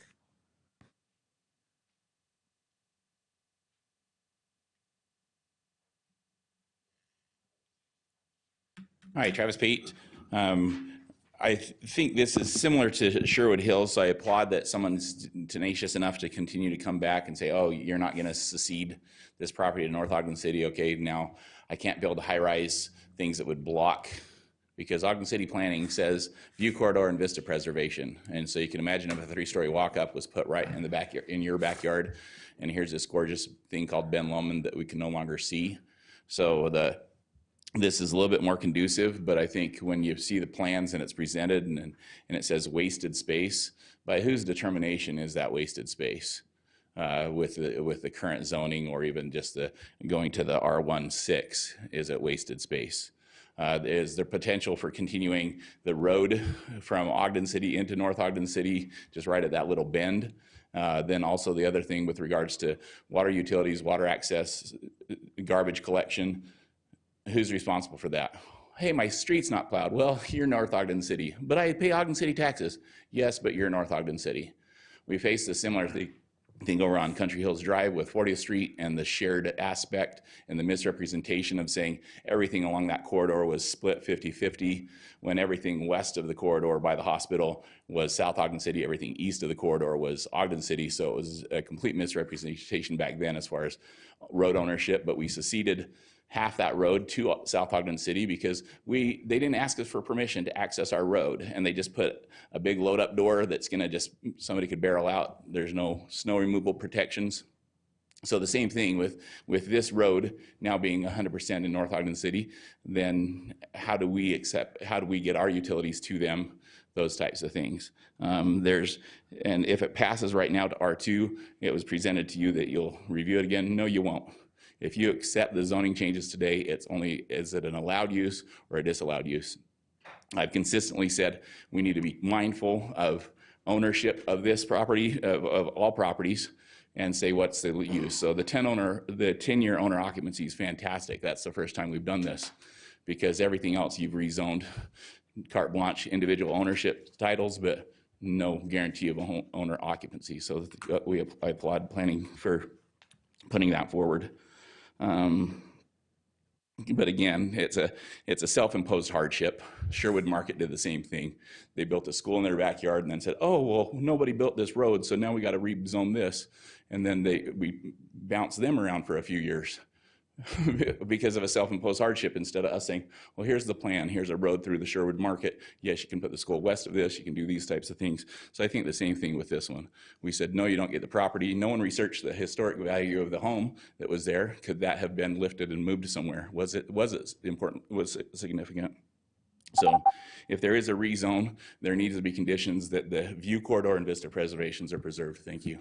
Thanks, Travis. Any others? Anyone online? All right, Barton, I think I know some of the answers, but if you can come up and answer a few of this. My first comment is that it was only a concept plan. It's not a fully baked plan, correct? That's correct. And in reviewing this development, you will make sure that we have access both in and out. Yes. Yes, and there will need to be some deal with the North Ogden. Ogden has utilities, North Ogden has the road. So yeah, there'll be some discussions back and forth. All right. Any other questions? Okay. I think it was the second time we've done the 10-year with the 7th Street project. There was also a 10-year owner occupancy requirement. So great. Moving in that direction, right? Yeah, thank you. Madam Chair, hearing no other comments, I'd like to move that we approve proposed ordinance 2025-30, amending the Mount Lewis Community Plan. Second. Zoning option R-2S. All right. We have a motion by Councilmember Myers, second by Councilmember Graff, to adopt proposed ordinance 2025-30, amending the Mount Lewis Community Plan. Chair, before you vote, I thought it was presented R2SCO. Right? Okay. I will amend my motion to reflect that. Great. The CO is on the second, is on the other, on the other. The second one. Oh, yeah, there we go. Okay. Sorry. Stand Got ahead of corrected. myself. All right, so we have a motion by Councilmember Meyer, second by Councilmember Graff, to adopt proposed ordinance 2025-30, amending the Mount Lewis Community Plan and zoning option R2S. This is a roll call vote. Councilmember Ritchie. Aye. Councilmember Blair. Aye. Councilmember Chaburka. Aye. Councilmember Graff. Aye. Councilmember Myers. Aye. Vice Chair Heyer. Aye. Chair White. Aye, that passes. And now regarding the rezone, the proposed rezone, I move to adopt proposed ordinance 2025-31, rezoning this area to R2S with a conditional overlay. Second. We have a motion by Councilmember Graff, second by Councilmember Ritchie, to adopt proposed ordinance 2025-31. This too is a roll call vote. Councilmember Blair. Aye. Councilmember Chaburka. Aye. Councilmember Graff. Aye. Councilmember Myers. Aye. Councilmember Ritchie. Aye. Vice Chair Heyer. Aye. Chair White. Aye, that passes. And just as a quick comment, I too am thankful for your patience, and I think that it will be a nice product and a nice addition to that area for a for-sale product as well. So thank you for that. Chair White, can I make a comment before the petitioner leaves? I wanted to thank you for sticking it out as well. And also thank you for helping us achieve our goals around homeownership and opportunity for people. Yeah. It's a big deal, and you deserve credit for that. They also deserve credit for sticking around and working with two different cities that don't have the same goals and alignment. Now, I wanted to tell you something, and I want the public to know and the council to know that there have been a lot of instances in the past, legacy instances that we've inherited, where we didn't pay attention to those details, and we're now paying the price for that. We have cities that neighbor us, like the example that Travis shared. They built in our city and on our right of way, and we had to bail them out. That cost us time, cost us money, cost us resource and attention and energy. We also have other neighboring cities that are putting utilities into our utilities. They're not paying us for that. They're not paying us for the wear and tear or for the services that we're providing. And that's not fair to the people of Ogden. Now, I want to be as helpful and collaborative and supportive as we can be as the anchor city of our county. But when we are allowing things from the past to perpetuate, at some point we've got to put our foot down. And we've seen this council do this a number of times. It comes with pain. It comes at a cost sometimes, right? It came at a cost to the petitioner in terms of time and energy and patience. But I just want you to know that we're not doing it for no reason. These are hard things that have happened to us in the past, and we're paying a lot more attention to make sure it doesn't happen to our city and our people and our taxpayers anymore. When you add up all of those things, it actually adds up to a lot. And we're going to take that back on behalf of our people and our taxpayers. Those are the kinds of efficiencies we're going to find and we're going to fix moving forward so that we don't have to continue to take money out of our people's pockets, and we're going to take it out of people's pockets there where it belongs. Thank you. Thank you. Thanks, Rick. All right, next on the agenda is reports from administration. Oh, we got cross-water connection stuff. We have, I think we had, Brady. oh. That's report. Brady. Oh, report from administration, sorry. Yep. I thought that was the mayor talking again. Oh. Good evening, councilman, or city council. Brady Hurd, here tonight we have Justin Royer, who's our cross-connection control administrator.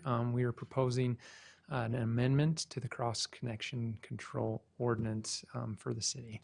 So with that, we'll turn it over to Justin to step through that. Thanks. Thank you, Brady.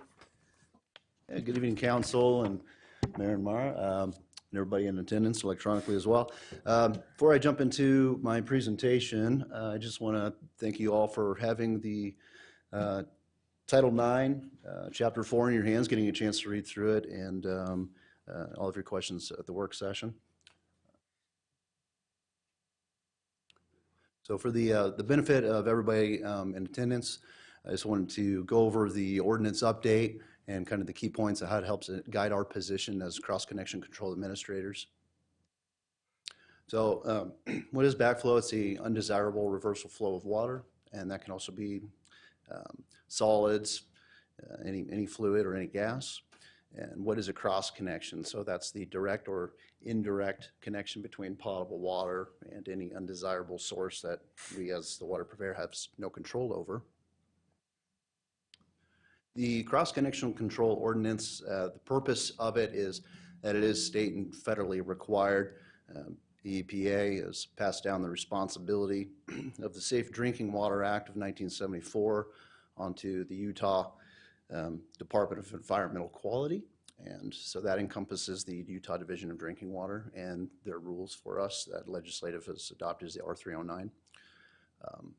And also the purpose of this ordinance is public safety, Ogden City's water supply, keeping it safe, and enforcement of an effective cross-connection control program. There are 5 elements to a cross-connection control program, and one of those being the local authority, hence the purpose for our Title IX. So who should know this ordinance?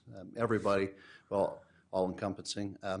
Backflow testers, one, anybody that's going to work within our city. And a backflow tester is somebody who's certified every 3 years with the ABPA. It's the American Backflow Prevention Association. They go out, you see this gentleman in the top left. He's actually one of the founders of our cross-connection control program. He's got his gauge hooked up, testing make sure that check valves in there close adequately to protect the water from what it looks like is landscaping. Contractors should know about these ordinances. A lot of the times we'll go out to four-ways and finals and speak with them and make sure that they are aware of the plumbing code. And then our citizens. We make great efforts in order to present anytime we can and perform public awareness and education events. The city, you all, public supply, plumbing supplies, so that's going to be anybody who is selling backflow assemblies. We've ran into several situations where plumbing stores, we had to go correct them on what to sell customers in certain scenarios. And then city inspectors or any inspector in general who's familiar with the plumbing code. One of the things we get to do is construction plan review. We dig deep into the plumbing code, Utah state adopted plumbing code. And Section 608 is our bread and butter. We go in there and we make sure that during the construction phases, backflow prevention is installed correctly. On the left photo there is a chiller room, one of the new builds going up in town. Bunch of colorful different pipes, but I promise you backflow prevention is in there. And then on the right is our new Marshall White Community Center's fire riser that we were able to approve along with our fire department. So our position is very interesting. The fact we get to work with building services, they send us plan reviews, fire department will call us in questions, and it's a great position to be in. So this example is our new construction when we get called out for four-ways and finals to give occupancy to customers.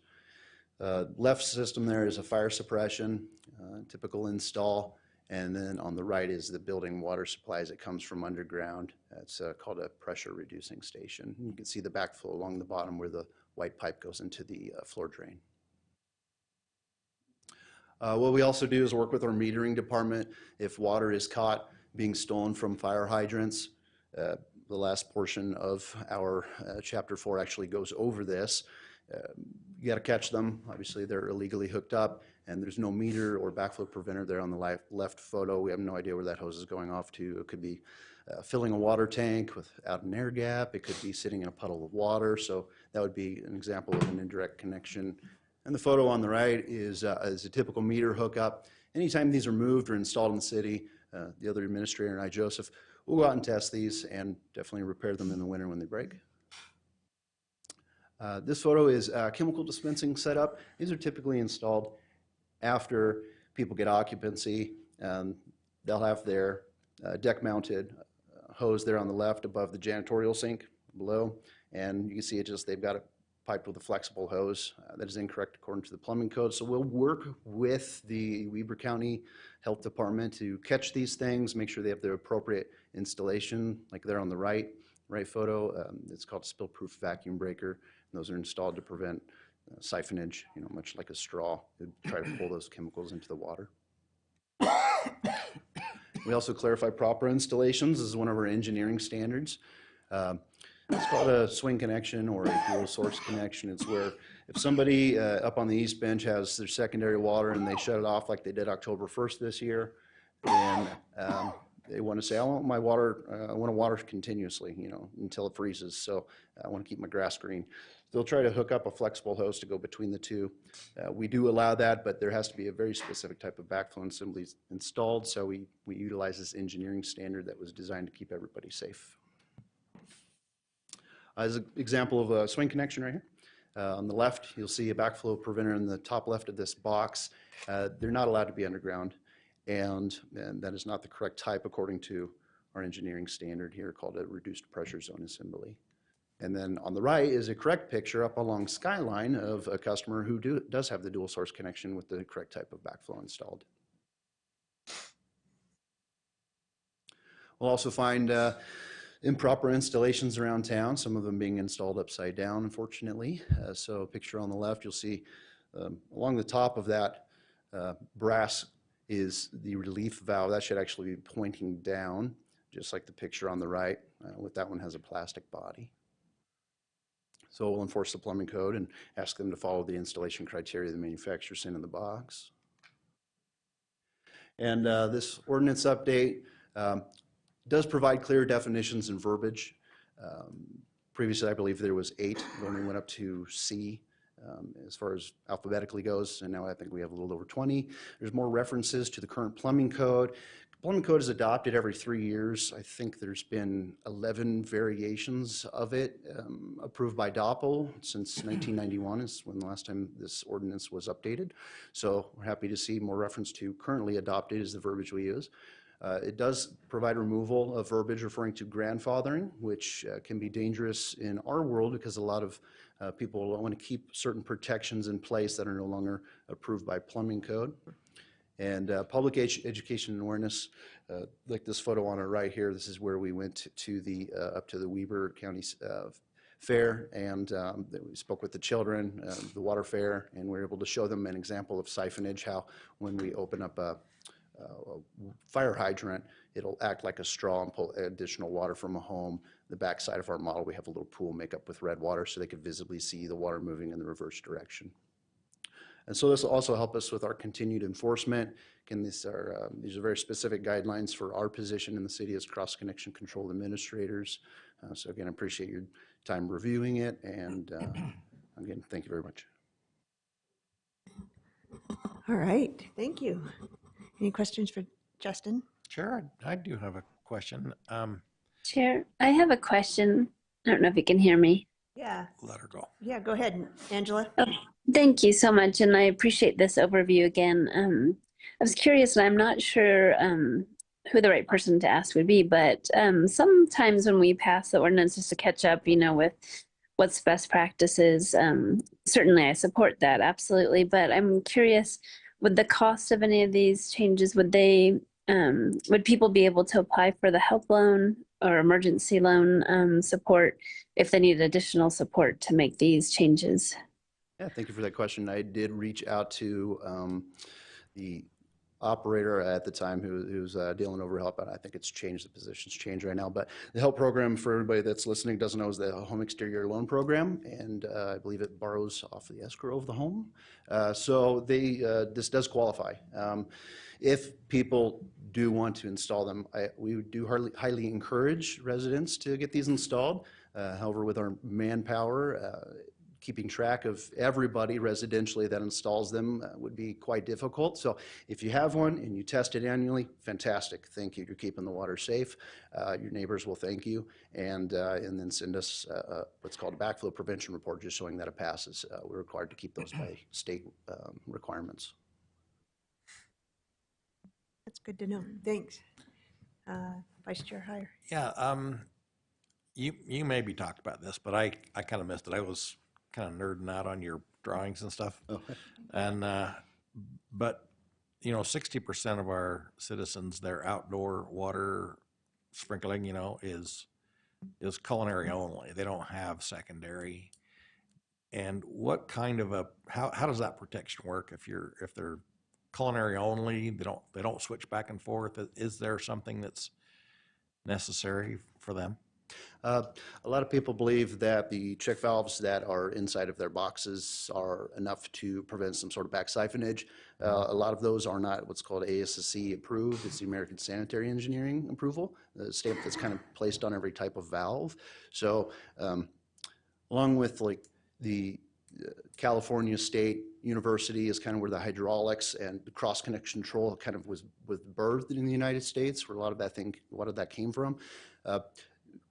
Everybody should be paying attention to backflow prevention. It's not widely talked about. However, I know that there's been a nationwide surge with the ABPA working with some manufacturers, and there's a lot of videos and stuff out there. So in reality, yes, everybody should try to have this type of backflow prevention installed. And there are a lot of cheaper versions than the big brass units that you see out there, especially if you're running small 3/4 inch lines and things like that. So we would just encourage anybody to give us a call, and we are happy to show up on site and walk through your property with you and give you a full breakdown of what you could do to keep your costs down, as well as making sure you keep your water protected. Right. Thank you. I appreciate that. I have one question for you, Justin. The picture that you had of the guy that you said is the father of backhoe protection in Ogden, is that Bob Prince? It is Bob Prince. Yeah. Yep. We call him Backflow Bob Backflow in our Bob. place. Yeah. So Yep. he helped us to come into compliance. So I've heard all about him. Yeah. Very good. Thank you. Thank you, sir. All right, any other comments?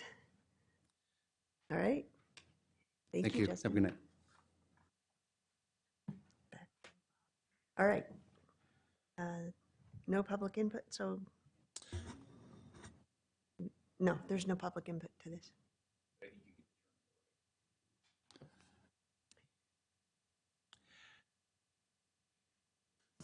Public comment time. What's that? No, there's no, no, is the answer to that. So Chair, I'll make a motion, if that's okay, that we adopt proposed ordinance 2025-32. Second. We have a motion by Vice Chair Heyer, second by Councilmember Blair to adopt proposed ordinance 2025-32. This is a roll call vote. Councilmember Chaburka, Aye. Councilmember Graff, Aye. Councilmember Myers, Aye. Councilmember Ritchie, Aye. Councilmember Blair, Aye. Vice Chair Heyer, Aye. Chair White. Aye, that passes. All right. Yeah, Chair, I just think that in as much as we're just trying to keep our code up to state code, I was happy that we brought this forward, and certainly your comments will be apropos, but there's public comment and you can give us those. I think we kind of had to make the ordinance change just to comply with state's ordinance, so that's why we move forward. All right, next on the agenda is public comments. This is an opportunity to address the council regarding concerns or ideas on any topic.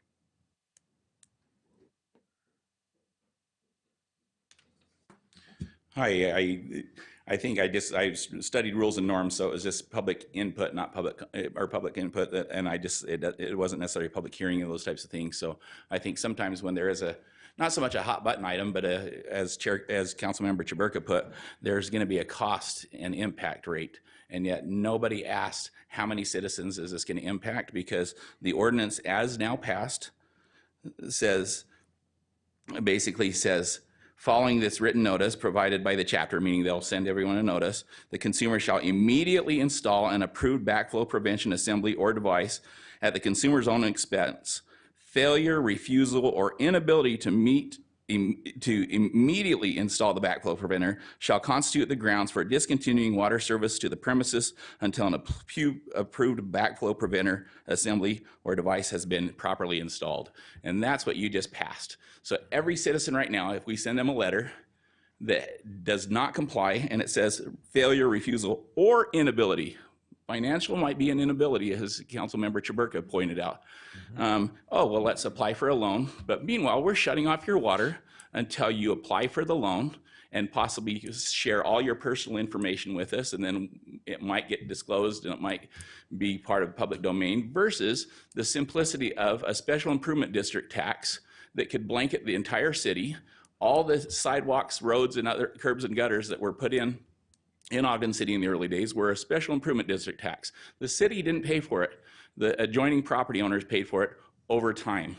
And so it's not a lien or a loan against my property jeopardizing me selling it because I didn't pay the $50 or $60 or $500 or $5,000 that it cost me to do that. So it was just the simplicity. It was just something this big.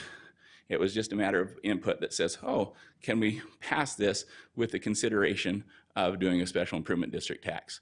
Because if we want our water protected, particularly those of us that are solely reliant on culinary water, because the city has not chosen to buy additional shares. They dug up 25th Street, the length of it, didn't put an additional water line in so that they could water the Union Station, the municipal gardens, Leicester Park or Liberty Park with secondary water. And so we have these options, but we don't put the extra infrastructure in. And so my frustration again is the aspect of just that quick a pass, and we're threatening people with shutting off their water. We could get an overzealot person, and then it comes in and says, here's what we're doing, and then they have to go through the appeal process, but meanwhile their water's shut off. And so I think that we didn't buy any time. We did approve with code that says here's how we're going to do it, but sadly, failure to or refusal or inability Councilmember Chaburka was right. We should have some means of saying, how can we protect our citizenry? You've been here all this whole time, but now we're just going to shut off your water until you come in compliance, and that's pretty horrible.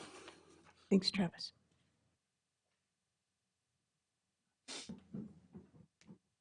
Laura Lewis, Ogden City resident. Thank you for giving me one more thing to worry about, and where I'm going to find the money to do that when I get one of those letters.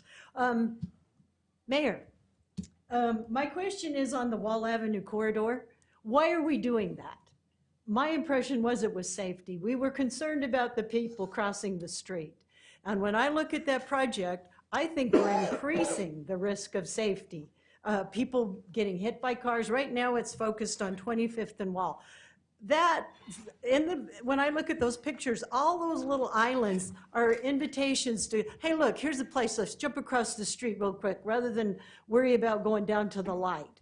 I think you are increasing the risk of people getting hurt, not preventing it. And also, it sounds like your vision is in conflict with the majority of the people that have been showing up at these meetings.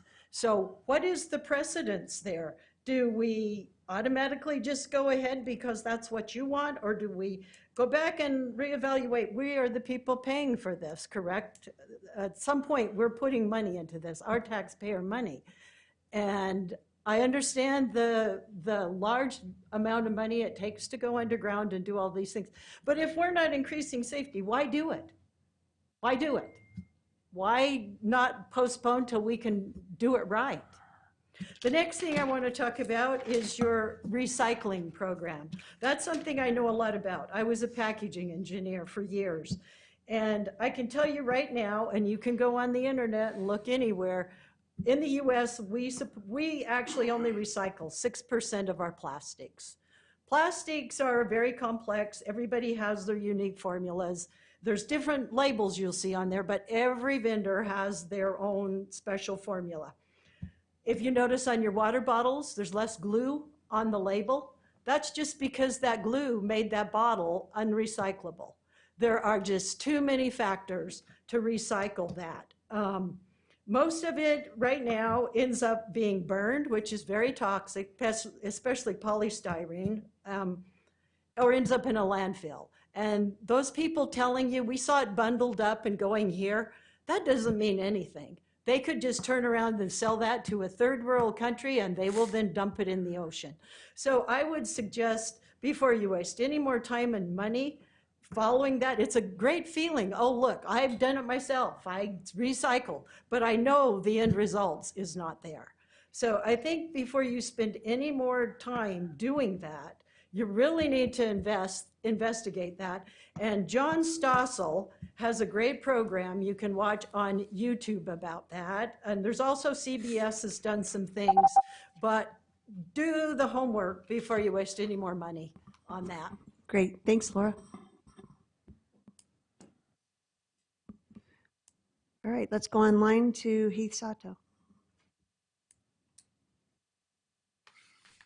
Hi, Heath Sato, Ogden resident. My comments were in regards to today's work session as well. As far as the sustainability committee, I commend the mayor for putting more attention onto that, and I'm really happy to hear that. One thing mentioned during the work session by the presenter, whose name I forget, they said a myth they have to deal with is people thinking that the recycling is just being thrown in the trash. And under the prior administration here, there was a period where for the better part of a year, our recycling was being thrown in the trash. And I made a pretty big deal about the lack of transparency on the administration's part and how it could hurt the public trust. And so now we're seeing that it did hurt the public trust. So that's just something to think about when considering literally anything our government does, the city council or the mayor's office, that we just, the more transparency, the better, the less we'll run into stuff down the road that will erode public trust. The other thing was, you guys were talking about massage places, and I'm 100% behind putting an end to any places in Ogden that skirt the law and particularly any that add to human trafficking issues. I like the city having more direct enforcement capabilities as well. But when you guys are talking about, I just want you to consider a few things. The legitimate places that are already compliant with state law will need to, it looks like they'll need to take extra steps and incur additional costs to meet Ogden's specific requirements. The detailed application process, dual licensing, and specific operational mandates are more stringent than the state level regulations, as you know. So given the already bad reputation Ogden has as a city that's hard to do business in, I just want us to be very careful when adding more burdens to any small businesses at all. So there's that. And not exactly sure how to address this, but the mayor's comments last week, some people used the fact that he started talking about people calling him a fascist right after talking about my comments, which he was nice about, but they kind of ran into each other. And online trolls have tried to accuse me of, or at least make it look like I called the mayor a fascist. I want to be 100% clear. I've never called him that. And I do not think he is one. I do not think he has come close to being one. I think he's done a lot of great things, and I'm really happy with a lot that's going on. And you just don't hear about a lot of it because we only get 3 minutes to talk, and that looks like it's about my time. So we just deal with the problems mostly. But thanks. Bye. Thanks, Heath. All right, Teresa's, I'm assuming Teresa Bramwell. Hi, thank you for allowing me to speak tonight. This is Teresa Bramwell. The reason I am present tonight is because I wanted to bring up the erosion of public trust, as Heath just put it, about the 25th and Quincy project, which is just a kitty corner across the street from my property. I'm going to read you an advertisement that came up on Facebook. It was KSL News Radio, which was then a sponsored written ad on Facebook that came up on September 22nd. People in need of affordable housing in Ogden now have more options with 176 new units available to rent. The 25th and Quincy apartment complex is one of 4 projects the housing company J. Fisher is working on in the area. Quincy is an affordable housing project and has 1 or 2 bedroom apartments. They are only open to people who make 60% or less of the area median income, which is around $50,600 for one person. That's the end of the ad. So my concern about this is I was in the meeting where this building was allowed to be built. And the representative from J. Fisher was there in the meeting. He told me, being the neighbor of this building, that the people occupying this building were going to be between 60 and 80% of the median income. Now, I understood that to be the truth. And even then, I was concerned about it being low income. In fact, after this happened, Heath and I had an argument about it online about, 60% median income being too close to, the very low income apartments that already exist in this block, which are housing some of the very lowest income people in the entire city of Ogden and in the entire state of Utah. And my argument was that 80% was okay, 60% was getting, adding way too much poverty to my neighborhood. Now I'm reading an ad that now we're only allowing people that earn less than 60% of the median income into this apartment complex. And I believe that to be the truth because a neighbor of mine who I have spoken with many times over the years, she lives in the McGregor apartments and has lived in the McGregor apartments for about 20 years. She told me a couple of weeks ago that she was moving into the 25th and Quincy apartments. And she said that her Section 8 was going to pay for that. Anyway, thanks. I don't believe. Thank you. Thanks, Teresa. Thank you.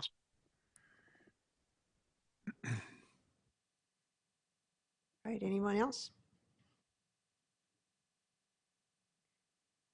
All right, let's try to address some of these. So I think Laura, let's start with the Wall Avenue corridor plan. One of the reasons why we did an extension was to see if we can do better. And I think I don't know that it will, we're always faced with, No, mine was directed to. I know, but it's the council meeting, so I'm just trying to address the answer here. So I think the mayor said that earlier, that it's, as far as dollar-wise, it's very expensive to go underneath, but we're going to take a look at all other options. And yes, I think that the reason why we're asking the questions is because of safety and continuing to try to figure out how to work with UDOT to make it still, I mean, you saw what their comments back were. We're trying to make sure that there's not a reduction in time going down that street if you're in a vehicle. Thank you for the update of the recycling program. I think that our sustainability committee is really trying to look at all of those options. And thank you, Vice Chair Heyer, for asking about the current transfer station. So, I'm just trying to look here.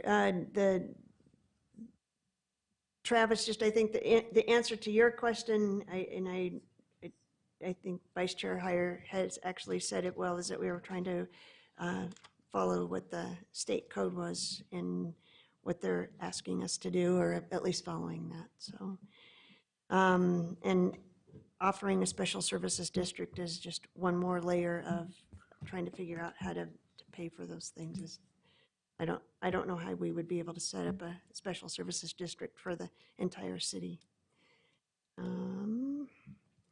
Teresa, I don't have the exact answer to you, but I think that Jay Fisher, and that project has always been a 60% AMI project. From what I'm understanding, I don't think that it's ever been anything but that. So. I don't think the whole block is Correct. particular. Correct. And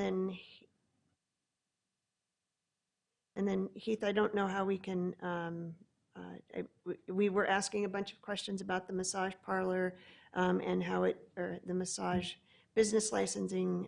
Thank you for bringing that up, and we can ask those questions. We haven't brought that up to a vote yet, but we can ask those questions about, I know that Councilmember Ritchie brought up concerns about small businesses and making sure that we're protecting the small businesses. So we can ask that question as we go forward. Any other comments that I missed?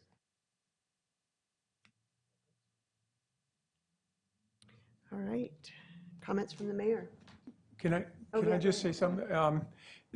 I've kind of been on this for a little while, and Travis brings up something that is just going to allow me to make good example, I think. So we worked on this cross connections thing a week ago in our work session. It was posted as part of our agenda a week before that. And regardless of whether a special improvement taxing district or whatever is good or not good, the idea to bring up questions around the wisdom of any particular ordinance and whether it's adopted or not is not tonight. Please call me, grab me on the street, email me, and talk about these things with me before we're in a decision-making situation. That's public engagement. I really appreciate you being here, everybody that comes and speaks, but we're a long way out the door by the time we get to this meeting, and to really engage and make a difference and gain understanding from those of you that have a broader range of understanding and experience and education than I do around some of these topics, I need time. So give me that time to work for you by reaching out to me earlier. I just want that engagement. So please do that. And that, another example is Heath with the massage businesses stuff. Great point, Heath. but let's talk about it before now. We've got a week or so before we hear that. Well, we got a month.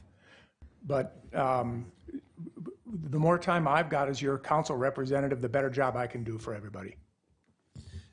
And to that point, also, I think that what we do to enable our citizenry to comply is still forthcoming. We do have to comply with state law, and so that's what we did tonight. How we proceed forward is still up for discussion, and that's still valid. So yeah, I think to that point, you know, when it's on the agenda for a vote, it's a little, you know, we've already had the work discussions and those kind of things, and I, like you, much more appreciate a telephone call or an email or something where we don't have a 3-minute time limit and only one-way communication and some of those kind of things. That makes it very wonky to discuss something. And all of us are available many different ways. And all of us are willing to speak to the people that elected us. Everyone. So. Great. Great. Comments from the mayor?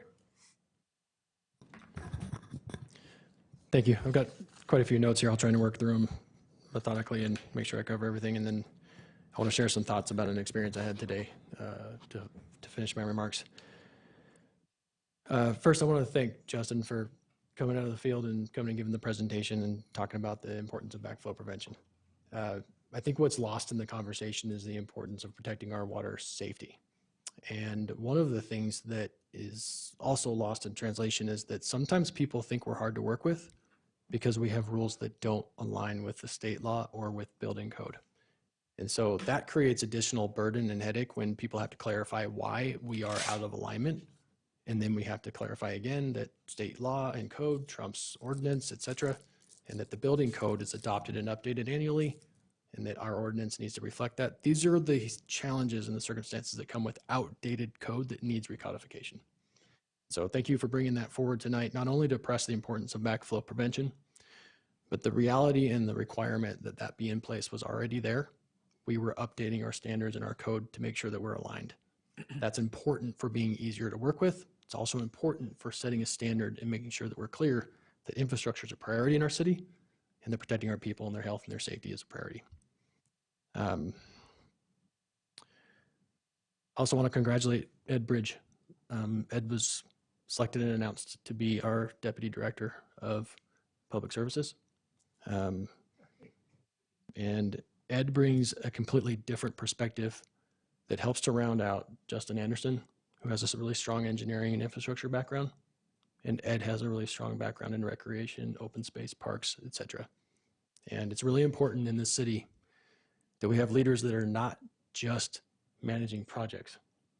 I need Justin to be available and able to manage and to lead his team of directors who lead and direct and oversee projects.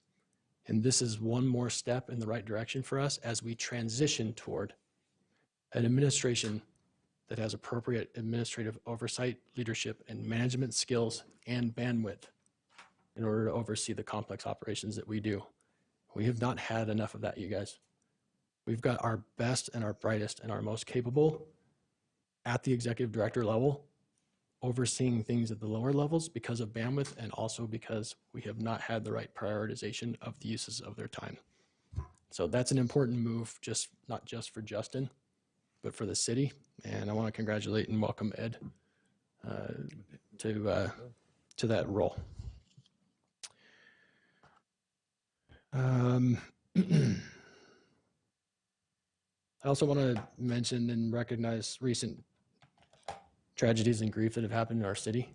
I think it's really important that we recognize that these are things that are hitting really close to a lot of homes. And I can speak from personal experience because it was really hard for me to deliver the news that a classmate and a friend of my daughter's was killed over the weekend.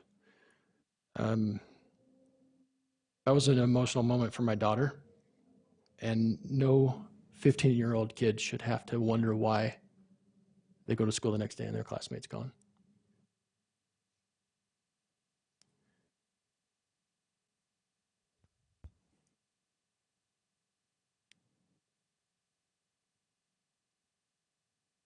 I didn't know the child or the family myself.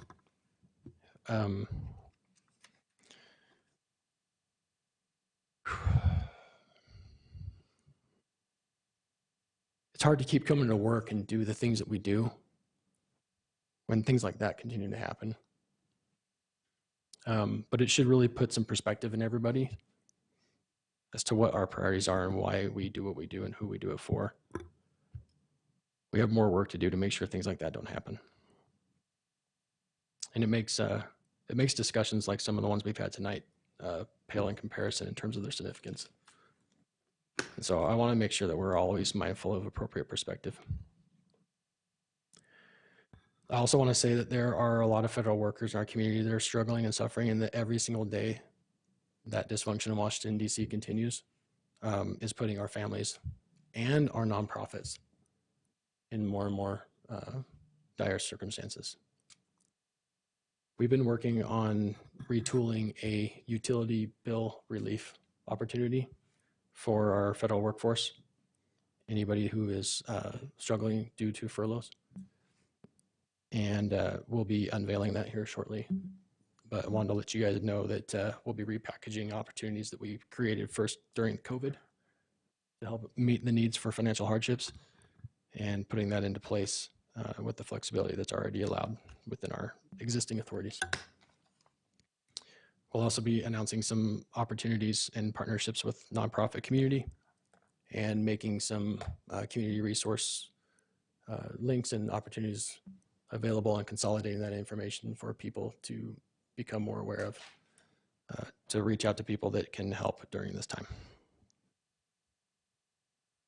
Laura, in terms of Wall Avenue, I think what you're asking me to do is for me to ignore best practices and engineering standards and to ignore the fact that we've done similar things right here on Washington Boulevard. And it yielded more safe results. So, and I know you're not asking me to ignore good practice, but I want to recognize that engineering and traffic standards are not coming out of nowhere. These recommendations didn't come out of nowhere. And that we've have experience with what's been recommended to help improve safety.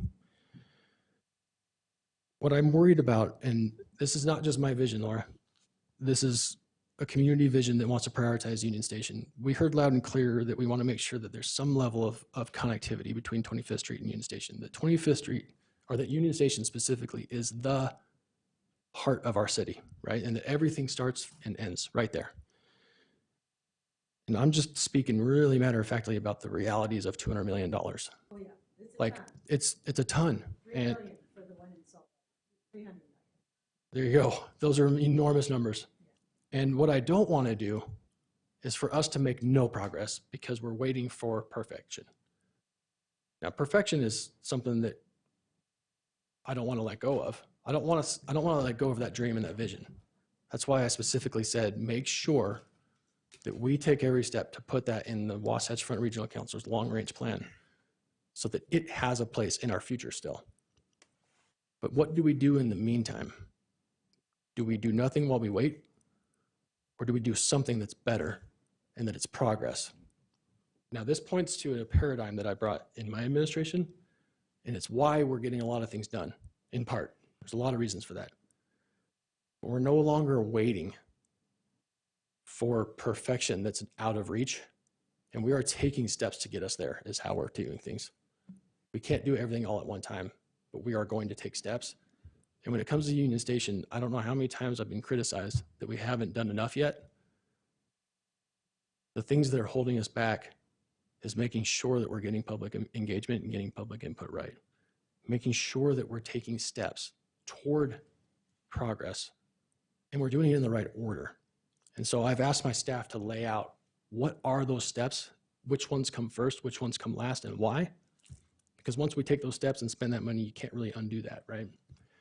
But the chain of events at Union Station, the cause and effect, you can't unravel it. It's so complicated. But we are at a point where I think we're close to finalizing, having a plan for the campus overall. There's no misalignment between me and what the public is telling us. The misalignment's happening because we're still arguing over the things that we actually agree on. And that's slowing us down and stopping us from taking steps toward what we all want to do, which is to restore our Union Station, to highlight our assets and our history, and to create a place that's more vibrant and more inviting. Part of that, and one of the key steps, is doing something about Wall Avenue.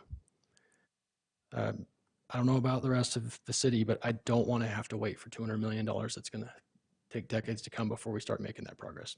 That's where I'm coming from. Heath, I do recall the period you were mentioning around recycling. We were actually really transparent about it by being the ones that announced it and encouraged everybody, because of the limitations in the recycling and garbage and refuse provider chain, to continue to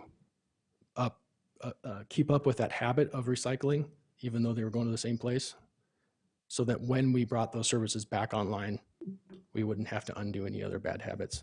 We were very transparent about that at the time. I'm sure we took some heat for that, but such is life, especially when you're leading with transparency.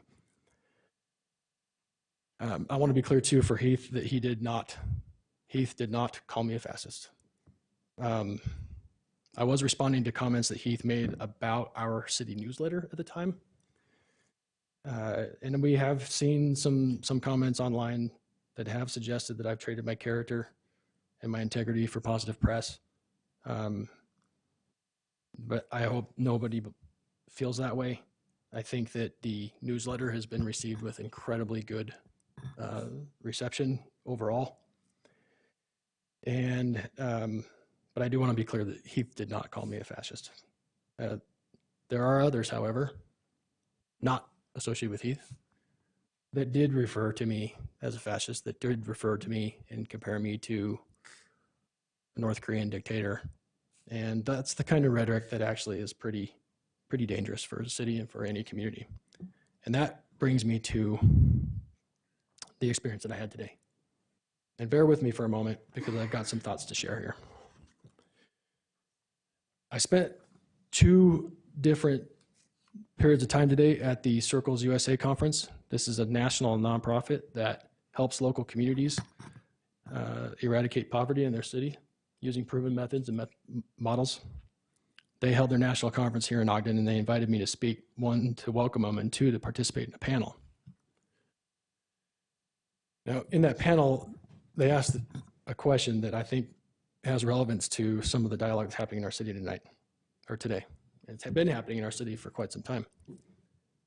They said, if you could wave a wand and you could change any policy, what would it be? And they said, what would you change in terms of the policy? And I flipped it and I said, I would change our mindset first and foremost. And then I used that opportunity to talk about the mindset that's required to change and to build and to lift a community. And that the policy I would change would be that everybody participates and helps to lift. Everybody. That there is a human requirement, in my mind, that everybody does something to help, especially those that are struggling. And I want to say, clear as day, that we live in a county where that's not happening.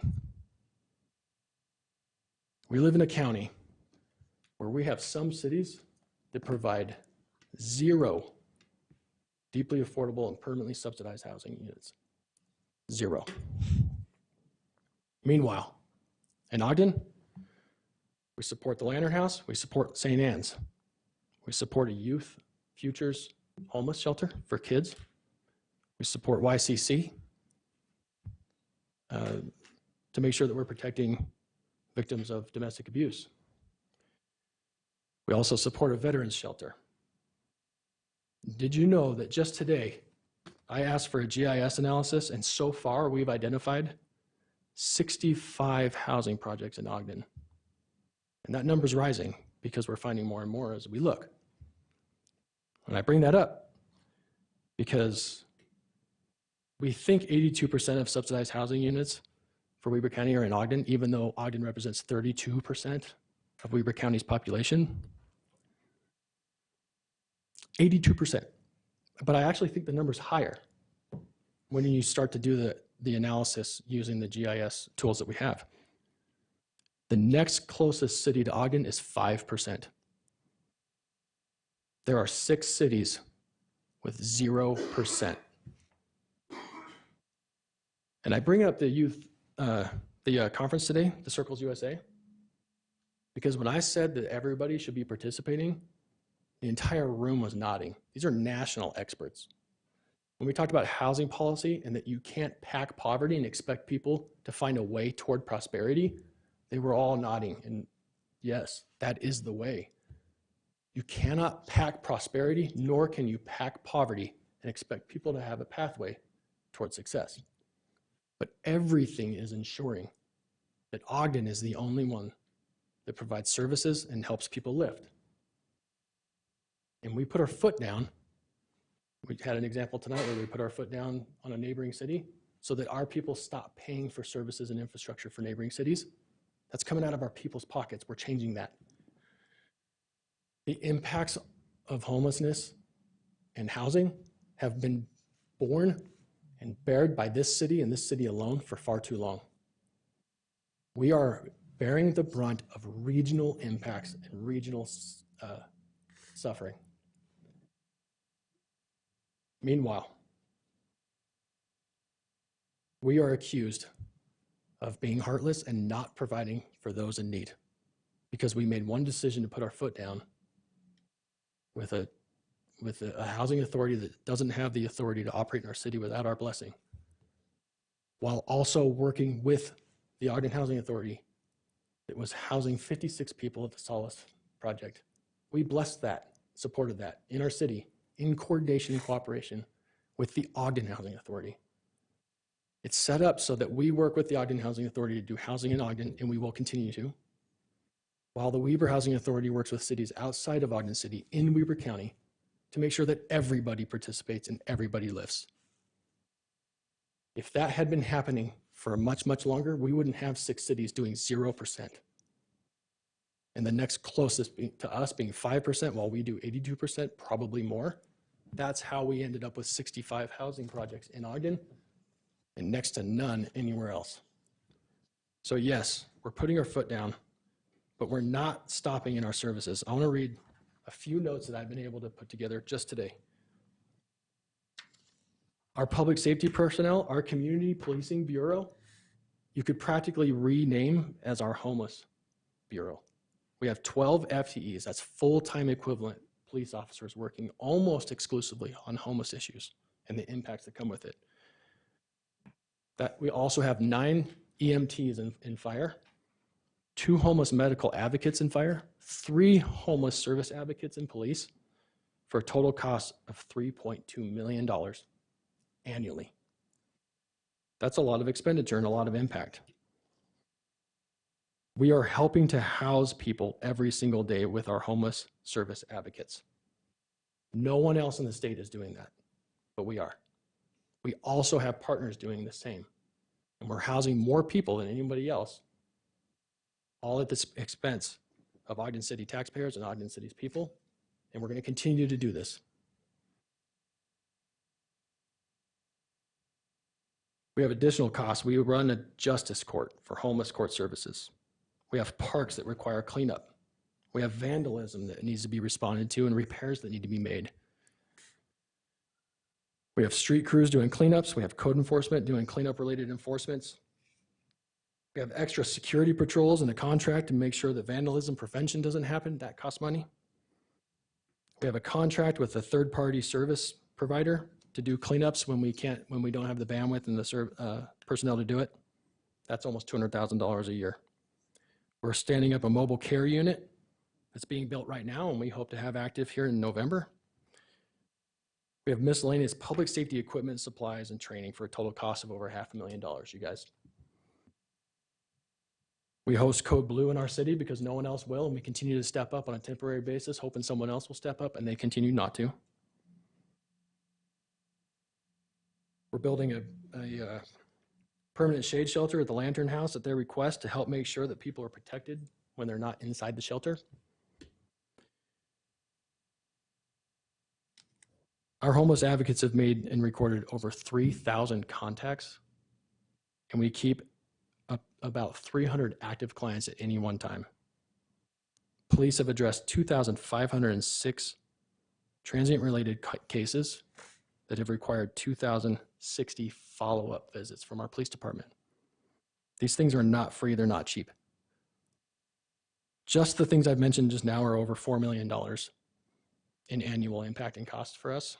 We get some relief from the state, but it's not enough to cover these expenses. And I didn't even include the cost for the repairs of the vandalism, administrative costs, the homeless court costs, incarceration. How much does that cost us and cost the county and taxpayers of the city?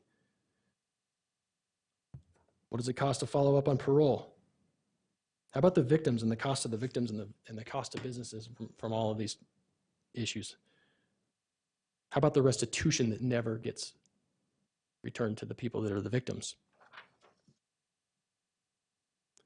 These are the facts. These are the actual receipts. Yet we have people in our city that want to drive a wedge, that want to accuse us of being something that we're not, while completely ignoring the facts. This is what Ogden does. This is what Ogden will continue to do. But Ogden will demand that others do their part as well. At least I will. And I respect and appreciate when you have. And I want to apologize to the council for something. 3 of you have people coming after you to get to me right now.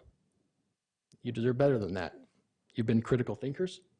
You've been open-minded. You've made sound, responsible decisions for a number of years based on actual information and facts, not based on rhetoric.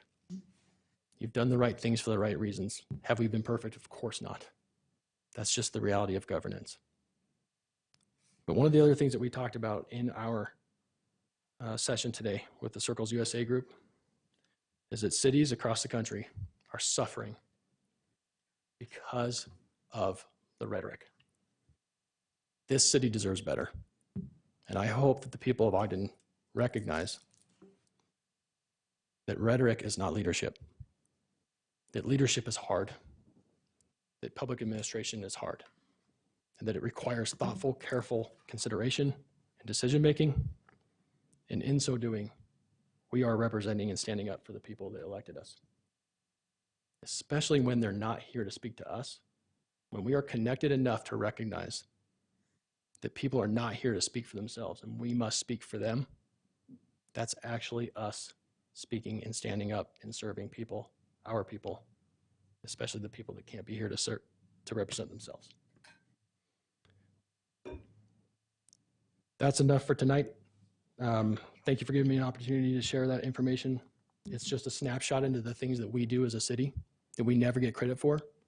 And I think that it's important that people recognize the contributions of our staff, made possible by the council, made possible by this administration and our leadership, to help serve people and help lift them out of poverty.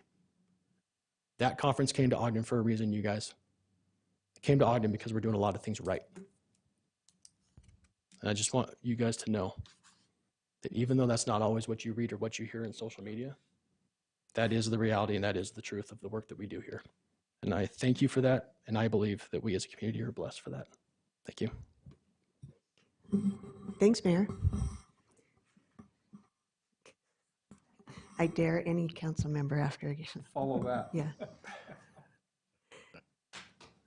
Comments from the council members?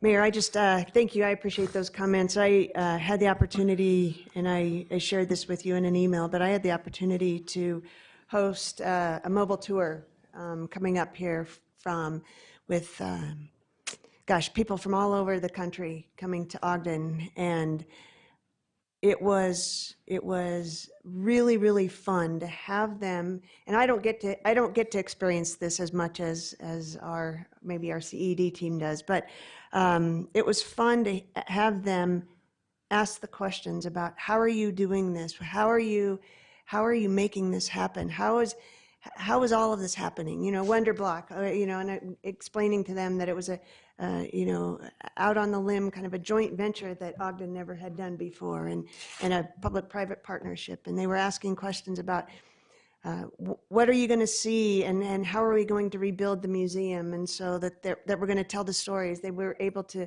go through the Browning firearms area, and they were able to see the cars, and they understood what the trains did, and it was just really, really fun to see them ask questions about an old city and how we were doing it.